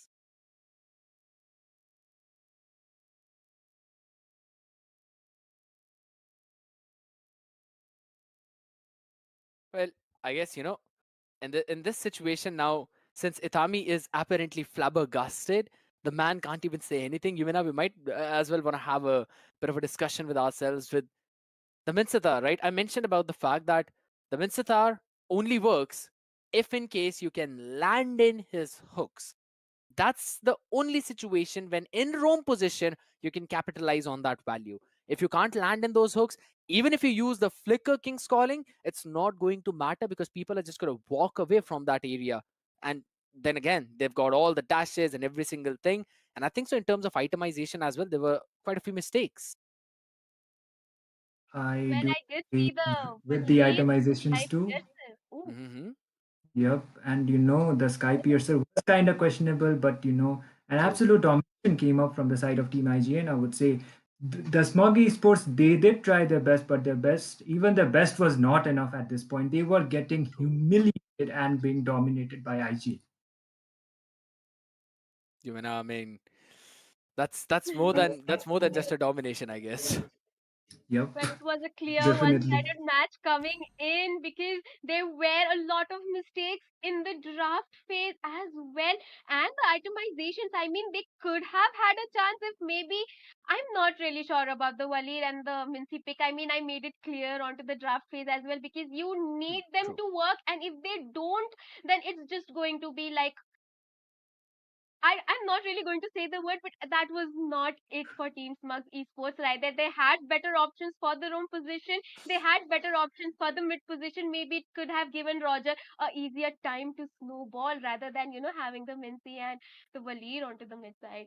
Indeed, Tami, I think so. That's probably one of the main reasons, right? In terms of drafting itself, that you put the Masha into the gold lane, and then Roger is the one who's actually in that jungle. So you've kind of got a pseudo dive, while Minsatar is type of a hero that really is kind of an anti dive.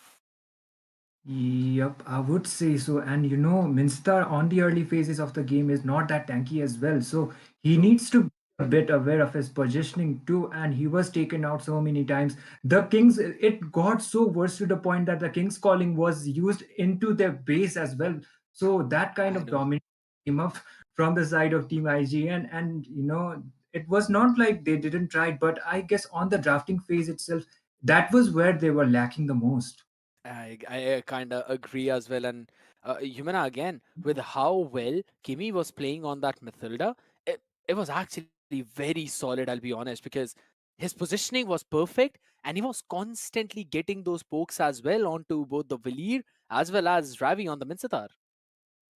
Well, I would also like to mention the fact that maybe if they could have switched the positions for the Rome with the Khalid, could have been much better True. because he's a little bit better at sustaining onto the Rome position. Let's be honest. And Minsitar onto the goal lane. Once he has farmed up with the Trinity build, he can just jump in, dish out the damage, Mhm. and just retreat back. That's all your team True. needs because you have the Raging Sandstorm, you have Valir to give out those disruptions, you have the burst damage coming in from Roger. I mean, that could have been a bit better for their team in this, team composition. But I think that was a little bit of mistake coming in from the side of Smug Esports right there. I agree because Itami again, it just seemed like here's the thing: Roger, Khalid, Masha, all of them are the ones who kind of want to dive onto the enemy backline, and specifically Masha needs a flank angle. Masha needs an opening, and only under those circumstances can you actually find a good value with a thunderclap by catching the enemy gold laner. But that just did not happen because let's be honest, Aaron was apparently free farming on that Moscow, and he had priority in the rotation as well with the Spear of Destruction, if you remember during the first turtle. I definitely do remember that. And as soon as that spear of destruction was connecting in there, Aaron was able to dive in, not just able to dive in, but he was able to get those skills with that SOD too. It's just was not initiations as well, but he was able to dive in onto that game and he was able to contribute to the team fights too. And that is why the gold laner was on such a lead in terms of the gold lead as well as on quite contributing onto the team fights well. Meanwhile, the Valentina, which was able to like copy the king's calling for himself, and he was able to disrupt the enemies coming up, the dashes coming up from them. So the IGN were quite an advantage. And as well as that Matil, as soon as he dived in, the Edith followed up, there was the disruptions came up and they were not able to do much because of that. Yeah, I kind of agree. There were a lot of disruptions if you really talk about it. And again, at the same time, it was. Yeah, I've been mentioning it time and time again. Kimi on the Mathilda was doing a lot of damage, plus also was just disrupting those entire plays that were being made on the other side. But the credit needs to be given to Witch. He was super solid on the Valentina, making sure that every time it's not just the king's calling that he's copying. Sometimes it is the king's calling, sometimes it is the full form of Roger. And in certain situations, he's like, all right, I'm just going to take the Raging Sandstorm, make sure I get that CC in, and then I run out of the harm's way. Definitely. And To the point where I saw him copying the Valir ultimate as well, scared yet, and I am like, that's quite I'm done. smart because the movement speed that it provides, that can come in handy. I mean, I'm not going to lie about that. It's a purifier. It's yeah, basically a free yeah, it's a purifier for purifier. you. Yep. If you are getting hooked up and if you are in need of the purifier, then definitely you can go for the Valira, but I would not recommend it, honestly. Sounds like a good theme of an advertisement if you want to do, and the title is basically going to be "Else that you should not copy on Valentina." But Yep. all right. Itami, I guess now we might also have a few announcements that we would want to do, right? You are the one who basically is the host, so you take it over, man. You're the one who knows the flow. The announcement is, I would say, if you have not downloaded the game and you are like still wondering about downloading the game or stuff, then you should go to the Play Store and download Mobile Legends 5v5. There is an anniversary event going on with the Akai skin It's updating. going for free right now, and there is also the Kagura skin coming up for free, and there are a lot of freebies. And like right now, Vistas are being really, really, really generous for the freebie players as well. They Hmm. have some epic skins too, so you can grab it as well. True. I mean, that's Also, if you wanna Mhm. try out the ultimate copying from Valentina, you have to download the game from the moment. Yeah, if you basically want to become a Valir in the battlefield while also playing a Valentina, by the way, that collector skin was actually very pretty. You have to download that game whatsoever. But I 100% agree. Again, coming back into the similar scenario of how amazing the growth has been for Mobile Legends 5v5 specifically. The community has been growing at a very fast rate, right? And you kind of want to keep that up. So, ladies and gentlemen, you know that there are a lot of events happening side by side in the game, and there's this very fun anniversary event. So, make sure you download the game because that's exactly what I've also done. It was updating right on the stream in front of you as well. And I know Yumina, Itami, both of them are as well of a big Mobile Legends junkie as I am. They're funky over the game. We can see with the hair as well, every single time just focused on the screen too. But coming back into the current matchup that has happened and all the matches that have happened till now, you've been a part of the entire series for a lot longer than me. I guess the competition is something that has actually increased as compared to what it used to be previous to this tournament, right? Man, there have been a lot of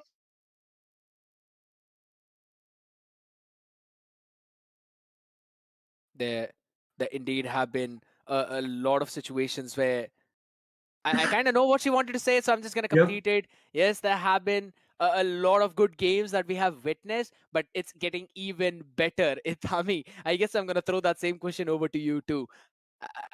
With what used to Um, happen before this tournament versus what's happening right now, do you think the level has actually increased? Because I am feeling that. I definitely think so as well. Before all this Mobile Legends scene and all, there are really good players in India, and they were just waiting for that exposure to come out. And this Northeast Cup is one of it. You still have 512 slots right now, and the registrations are still open, so you can definitely go Hmm. take your teammates and register for the tournament, and you can be part of this community as well as upcoming tournaments as well. This Northeast Cup is not going to be just it. There will be further future tournaments. There will be a lot of contents for those content creators as well. Whoever wants to be a part of it are really open for it, and Mhm. it's all takes all of those people to grow this community, I would say. I kind of agree. And again, with the way how things have been going, with the way how things have been flowing, I'm just really excited to be on this one specific boat of Mobile Legends, right? The wave that it's carrying right now and the change that it's actually bringing in the community itself. So, ladies and gentlemen, make sure you download it because you know that there are a lot of big things happening in the community too. I'm not going to point out every single thing, but the LAN event, there's also quite a lot of guests that are hopping in left, right, and center. Everyone's been working together really hard to make sure that this game prevails. So, you have to do the exact same thing as well, and you've got to make sure you download that game, you do all the events, and you basically enjoy every single thing that we're doing right here while also participating because there's going to be a lot of giveaways too which you do not want to miss. And to do all of that, you always have to stay tuned to the stream. You have to click on those like buttons as well and click on the subscribe buttons. Make sure you hit the bell notification so that you do not miss out on anything. But Itami, again, coming back to what happened in this one previous game, do you think there could have been something that Smug could have done apart from the draft, but rather in game itself to probably win out in the next one? I would say like there were kind of miscommunications onto the team fights as well coming up from there. I think the main thing they kind of lacked was the synergy. They did try to dive in, try to take those fights, but it was not enough for them. Team IGN had a better synergy. They had a better composition as well, and they were able to take that advantage for themselves, and they were able to secure those objectives to the turtle as well as those lords. And as soon as they got those towers, they were able to initiate such good team fights as well as secure those kills and end the game as soon as possible. Indeed, that is true. But here we go, Yumina. This was about what happened between IGN and Smug. The next two teams are going to be Tartarus versus Bombastic Side Eye. Now, one of the team has been well known in the community too, a new underdog team that's been performing really good. What are your views for this one upcoming game? Tartarus Esports have been playing neck to neck, and surprisingly, they did manage to defeat LCF in one of the tournaments. I must point that out. Really strong contender for the Northeast Cup, in my opinion. Scared yet? True. I mean, it's going to be a really exciting match coming up yet again. Next one. I mean, you guys need to, let us know who you are supporting and just share the stream with, your friends and everyone who's interested in this game. I mean, you do not want to miss out the action going on. Absolutely, you do not want to miss out on any of that action. So make sure you share the stream. But I guess, Itami, we might as well want to head on for a very short break before we prepare the next game, don't you think? Yep, that is true. And we will be heading for the break. We still have one more match to go for the day. So we will be back as soon as possible. Till then, stay tuned.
Welcome back, ladies and gentlemen. We are once again back for the Northeast Cup round one and on to day two. But before we talk about the teams and the matches, I would like everyone, to go on to the Google store, download the Moba 5v5.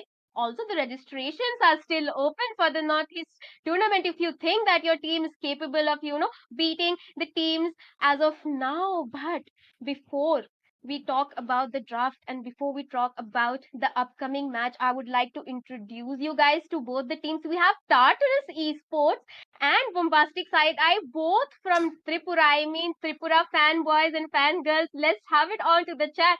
But scared yet?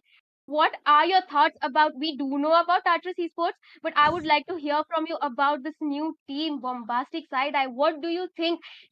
These guys are going to bring on in this match right now. To be very honest, even I'm very intrigued to see what they might actually bring onto the table, Yuvan. And again, thank you so very much for that warm welcome, warm introduction. And again, I'm super intrigued to see what this team has to offer because we've been seeing Tartarus for a while now, and they have been showcasing their talent time after time. They really like to play that fanny, love to prioritize it. So I want to see some homework from Bombastic Side Eye, specifically target banning a few heroes of Tartarus Esports. That includes the Edith, Khalid, and the Fanny.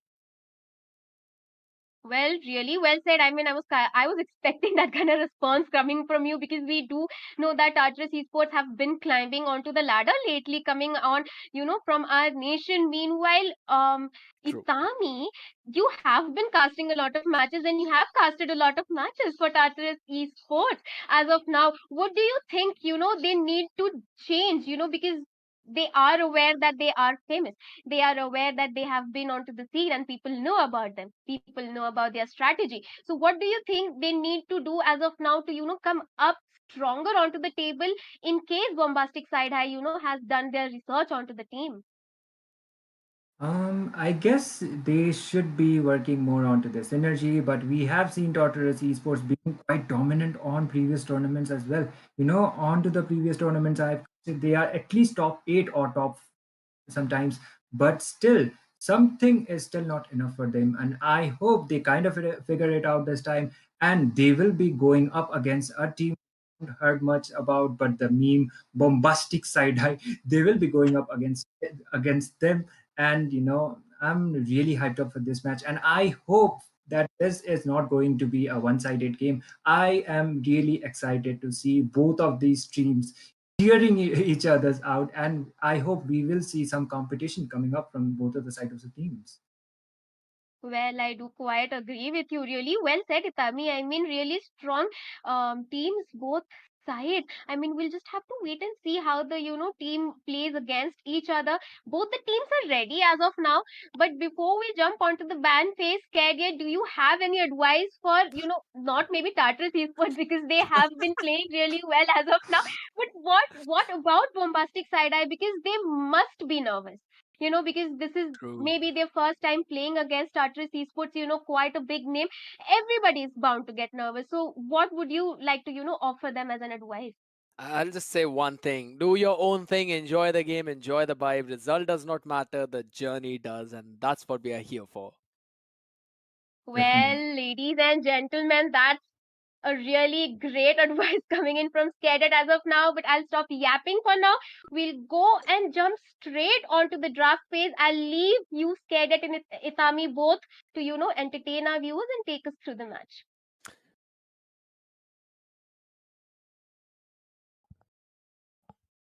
And with that, thank you so very much, Humana. Yes, as you mentioned, we are jumping into the ban phase, ladies and gentlemen.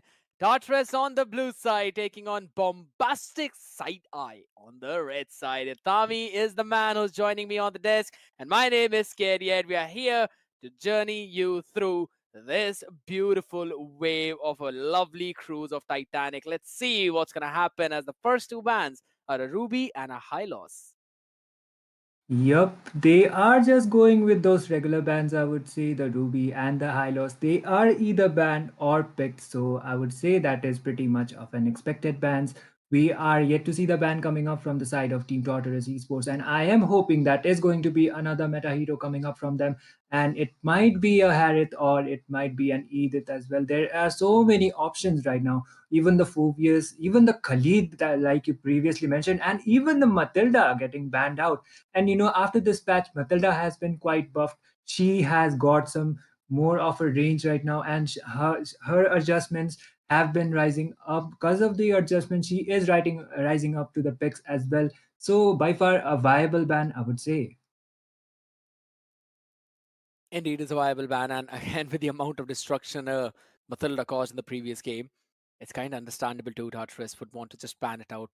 Plus, it also shows that they're not really interested in facing a composition that kind of likes to play in with that full-fledged dive.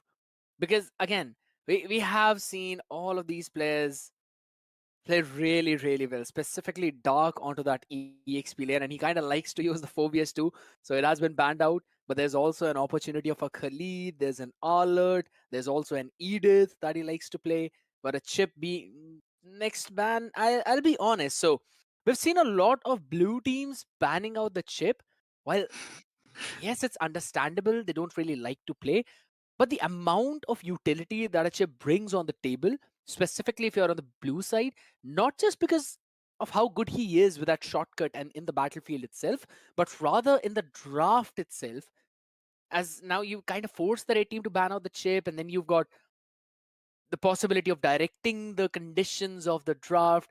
Enemy ban out the chip, a few of your heroes are left open, you try to prioritize a few. Like right now, the Ling is left up. So I think so we might possibly see a Ling or a Fanny pick coming in by Tartarus. Yep, I would say these are the expected bans, but the Jushin getting banned, she got kind of an adjustment onto this patch. I would say she got adjusted, but I don't see her much on the ban section like she was before, as soon as he was released, he was either banned or picked, and Jushin getting banned, they don't want to deal with that. Meanwhile, from the side of Team Tartarus Esports, they are immediately locking the jungler. That is going to be the link, followed by the mins that are coming up from the side of Team Bombastic Side Eye, and I guess they will be locking in the Khalid. Okay, that is quite kind of like they have the fighters, both fighters picked up, and we are yet to see where this Minsitar is going to go, because I am expecting this Khalid to go to the EXP lane mostly, but get it, as you mentioned it before, and onto the Philippine scene, we are seeing the Khalid picked up as a roamer as well. So I will say this will be something quite worth to watch. Someone's been listening to me. Yes, the Filipino pick rate for this Khalid has increased drastically to 400% of what it normally used to be. But again, we're going to be locking in the Edith with the Angela. I love the pick. I mentioned to you, right? It's going to be either the Alert or the Edith in that EXP. If not, then the Khalid. But since Bakugo was the one to lock it up, therefore, there are only a few options that remains in the hand of Tark. Plus, you've also logged in this Angela. I like the way how Tartarus is drafting right now, because the Edith is a flexible pick. Angela is technically a flexible pick, either in the roam or in the mid lane. You only have shown one card, that is Ling. While on the other side, a Suyu being logged in. Okay.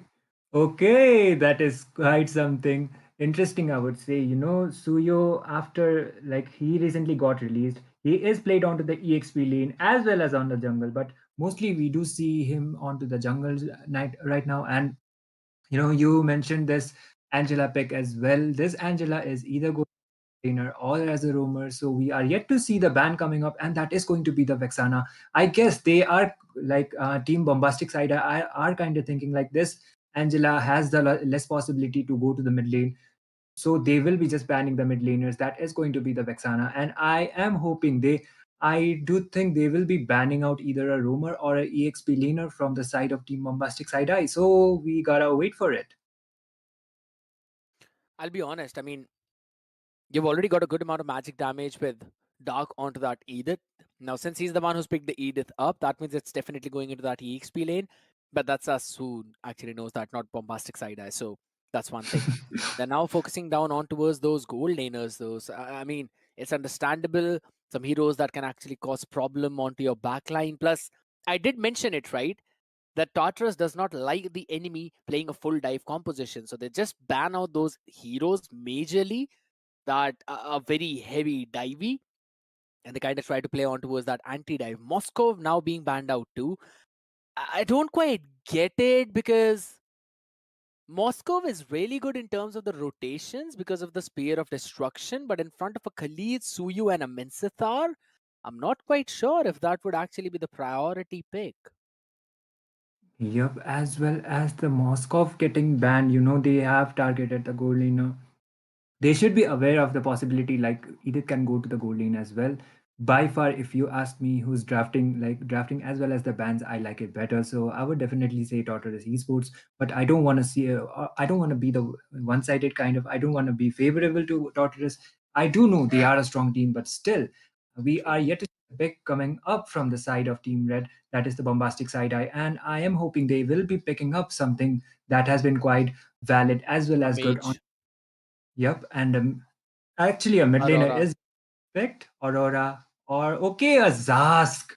Zask, he got nerfed pretty bad, but he is not that bad. But still, rather, I would have rather gone with that Aurora. And that is just my personal opinion, but still, going for the Zask is quite okay, I would say.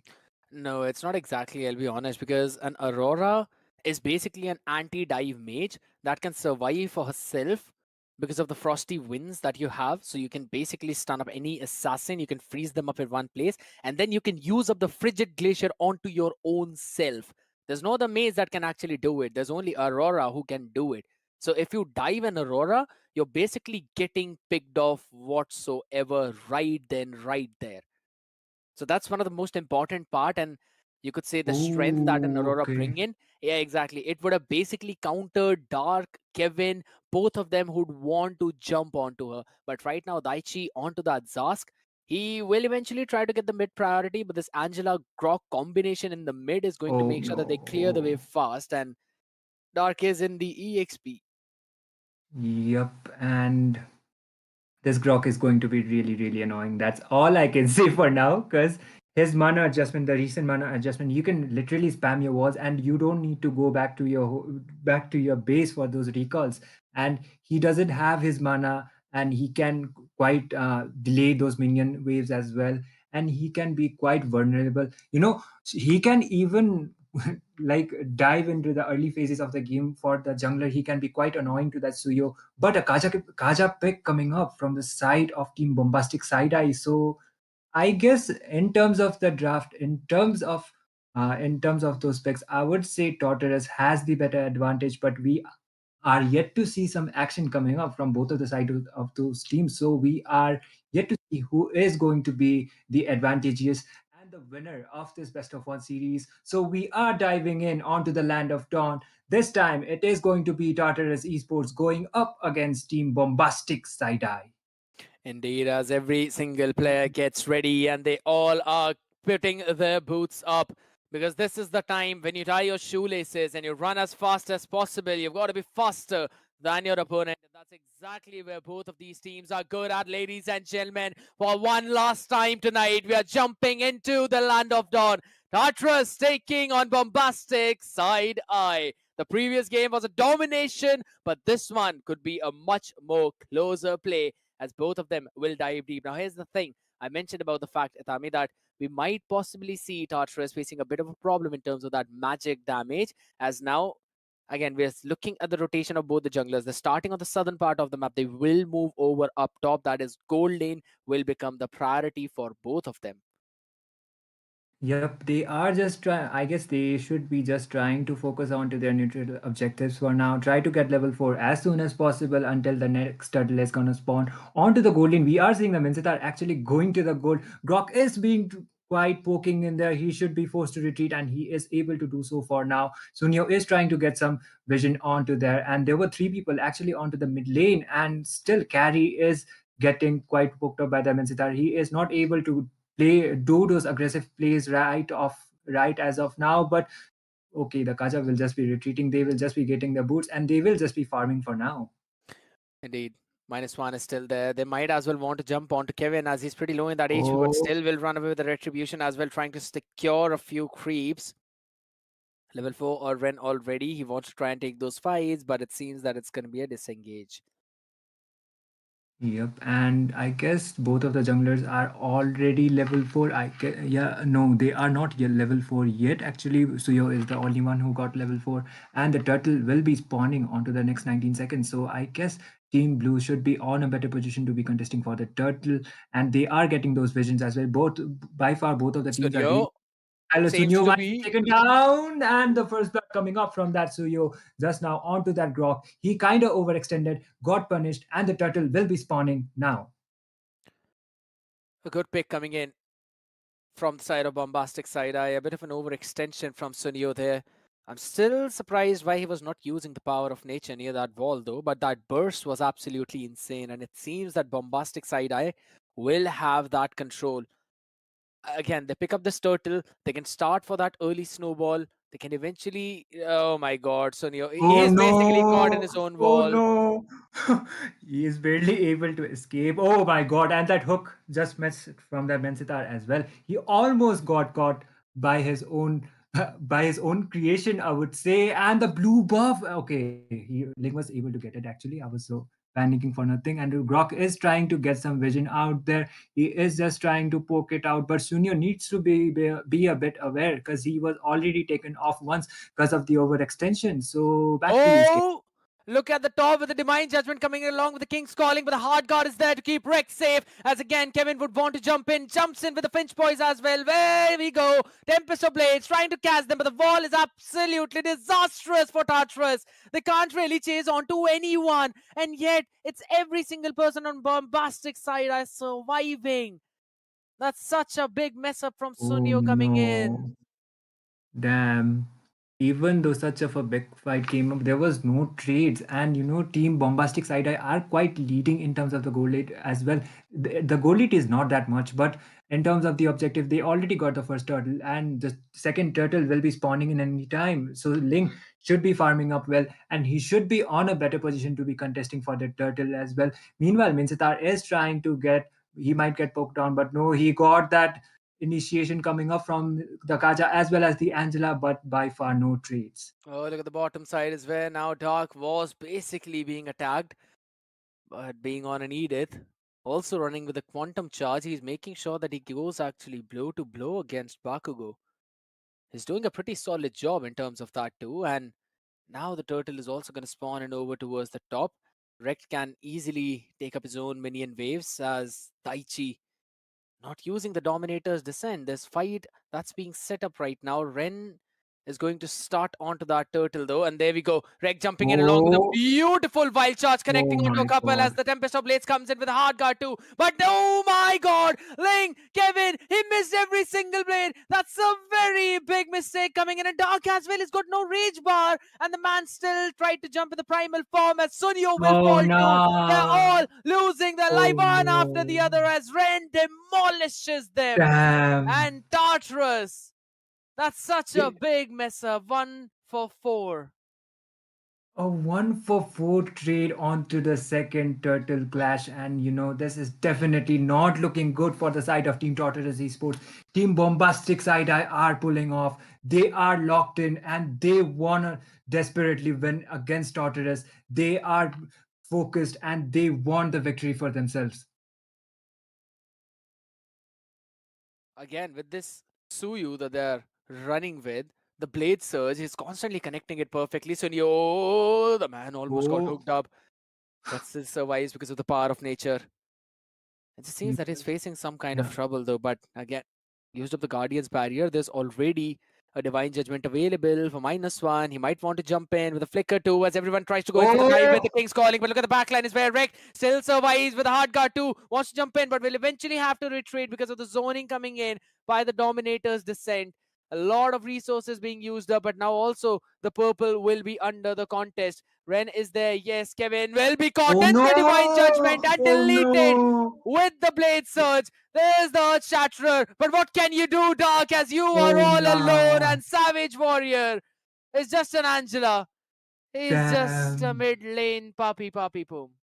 Puppy boom indeed. A 2-for-0 trade coming up from the side of team Bombastic Side Eye. They were able to caught them up. The wild shot did connected from the Grok. It did connected to one, but there was no initiation. There were no teammates of him, and they don't have the goal lead as well. In terms of the itemizations, I guess team Bombastic Side Eye are on a higher position right now. They have most of their core items, almost not every item, but they have some of their items already done. And the turtle is about to be spawning anytime soon. I guess team Bombastic Side Eye are on a better position to be contesting for this turtle as well. We might be seeing another team fight coming up really soon. Grok is diving too deep, and Khalid will be forced to retreat. The wall coming up from that Grok, causing no damage. There comes the wave of dive from that Khalid, trying another dive, and Angela trying to save that carry, but no, Angela as well as that carry will be falling off, and that turtle will not be will be another uncontested turtle for the side of Team Bombastic Side Eye. Indeed, they'll be taking every single thing, but Dark on towards that top. Oh, Well, the man seems to be in trouble, though. Charterer definitely does come in, but Kevin will finally join into the action too, trying to catch Zed there. The flicker from both of them, okay. but that one extra basic lands in perfectly. And Kevin eventually saves the life of his pal. Dark will go back. He will survive. There's still Tempest of Blades available, but no retribution as Sunio used the wild charge to just stay alive.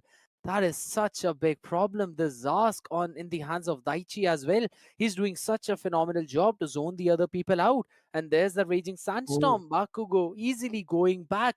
Itami, it's already 8-minute game, a 5,000 goal lead in favor of Bombastic Side Eye. The Ren is just farming on the Suyo. No one's there to stop him. The blade surges are perfect.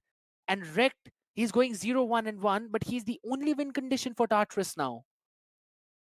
definitely, and they gotta pull this off in order to be remaining, in order to be surviving onto this tournament as well. I would say, I think definitely the odds, the favorites for Tartarus Esports in this game, but by far we are seeing an absolute Oh, Templars of Blades has been used by the Ling. He will be forced to retreat. He shouldn't be initiating a team fight. A wild shot just came up from Grok and a follow up. The waves coming up from that Khalid once again. He is trying to initiate, but Edith will be taken down onto the process on that top side. But Suya with the monster Bakugo.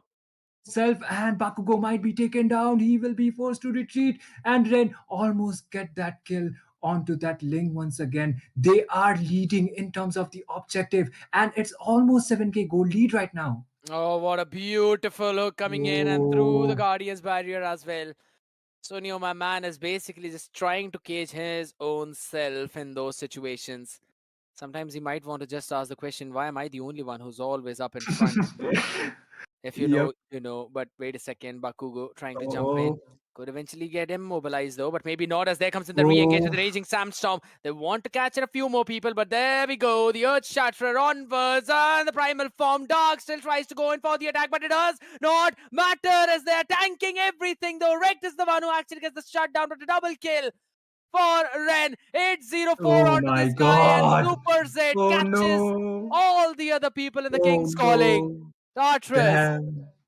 they are gonna lose their Tartarus. top tier inhibitor at least because Kevin, oh my god, run, my boy, run. Oh, you gotta run, bro. You gotta run. And Kevin is able to escape. That was actually, I guess it was a 4-for-1 trade for the side of Team Bombastic Side Eye. And this is going to be an uncontested lot for their side as well. Ling won't be able to contest this one. He doesn't, I guess he doesn't even have his blue buff. Yes, he doesn't have his blue as well as his red. And this Lord will be going for the side of Team Bombastic Side Eye. The Lord is yet to be marching. And if Team Bombastic Side are able to sing those lanes and will able to make a proper initiation, then it would be pretty much over for the side of Team Tartarus Esports, unless they make a really good miracle play and a really good follow up comes up from them.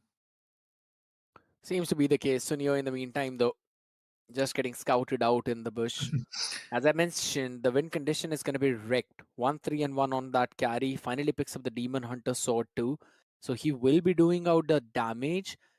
But who is going to finish off Daichi and Ren is basically the main question. Leaving this Suyu open was a big problem as now the Lodge marches in mid. Oh, Oh, oh, what a beautiful hook coming in. And this is what I always talk about, but a good amount oh of damage to no. HP coming in. Bakugo will be taken down as okay. A perfect King's Calling into the Divine Judgment. And with that, the judgment is being passed on to Tartarus as they are losing all the turrets. They are losing their crystal Thing. and they No, will no, lose no, the game. no. It is bombastic Damn, side I eye died. closing out the game. Such Man, a oh man. perfect manner to finish it all off with a Khalid in the EXP and a Zask in the mid while the MVP goes to Suyu.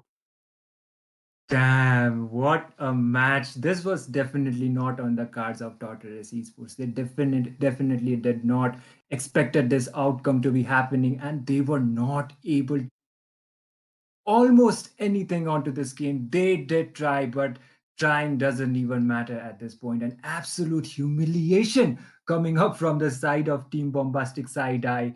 And damn, I was expecting Tortoise to be the favorites for this match, but I was like, I'm so wrong about it. Team Bombastic Side Eye, definitely a team we should be watching out for the next rounds as well. Indeed. The team just made sure that they are the ones who are winning in every single front, right? They took control of that EXP lane because again, Khalid wins it out against the Edith. Khalid is, apart from the Phobius, Khalid is the next best pick in the EXP lane. Winning it out there, rotating, then having the priority in the mid lane as well. Even though there's a Grok Angela on the other side, there was some small mistakes being made by Tartarus, but Bombastic side I were doing such a great job in punishing them and trying to capitalize on those mistakes. That's exactly what we always talk about. You've got to capitalize on your opponent's mistake. Plus, let's be honest, Titami, Suyu is literally a broken hero. I definitely agree with you on that. As soon as he is released, he is showing his impact onto the Land of Dawn. He is like, if you are able to master this hero faster than others, then definitely you have the upper hand onto these games as well. He can be played on the EXP too, but on the jungler, he was able to do those fast farms. He was able to initiate onto these team fights as well. He was able to get those kills as well as make those retreats. He was definitely the deserving MVP for this game. Indeed. And It was actually, yep. again, I'm just trying to contemplate as to how eventually he can mess stuff up so very well with running a Grok Angela in the mid. Sometimes it kind of gets a bit confusing too, but at the same time, it's bombastic side eye. All the credit needs to be given where it is due. They did a phenomenal job, as I said, in terms of the rotation, in terms of the jungle clear, then all towards the goal lane as well. Because eventually, what they needed to do was to make sure that the Mincetar is not losing to a carry and is there in those team fights. Plus, the walls, the guardian barrier of Sunio was a bit Yep. iffy. Yep. He almost got caught it out, almost with his own guardian barrier at one Four point on times. middle lane. Yeah, actually, that was the case. And they Tartarus Esports needs to be working their synergy out at this point. They need to be, even though we did see them on previous tournaments, they were quite a really good team, but getting like seeing them humiliated like this, and they gotta put their games out right now. This is a high time for them. Yes, it seems to be the case as well. But as I said, Bombastic Side Eye just did a phenomenal job in that situation. There were you could just say so many instances where we were eventually seeing certain aspects of the game being used up to perfection. Like how well you were going in for the re-engages with the Khalid. You always talk about that whenever there's a situation where you've got a composition which can kite very well and re-engage, that's where you have to be patient. And it was happening. You have got a good re-engage comp with the Kaja as well as with the Khalid. You kite around them a bit, and then with the Kaja's divine judgment play, you make some play happen. And with that, once Tartarus tries to jump in, you jump in with your Khalid and get the CC on as many people as possible. And to try to keep them in that position, you go in with a King's Calling, forcing out the Tempest of Blades, also forcing out the Wild Charge, and then at max what you've got a mid lane Angela, which yes is really good in terms of the support when you're snowballing, but eventually falls off when it comes to damage. Humana, finally you're back as well. I know there are some very dark things happening in the background too, because I know you're sad. It's okay. Don't be sad. Happens. Well, I'm not really sad. Unfortunately, I have to face a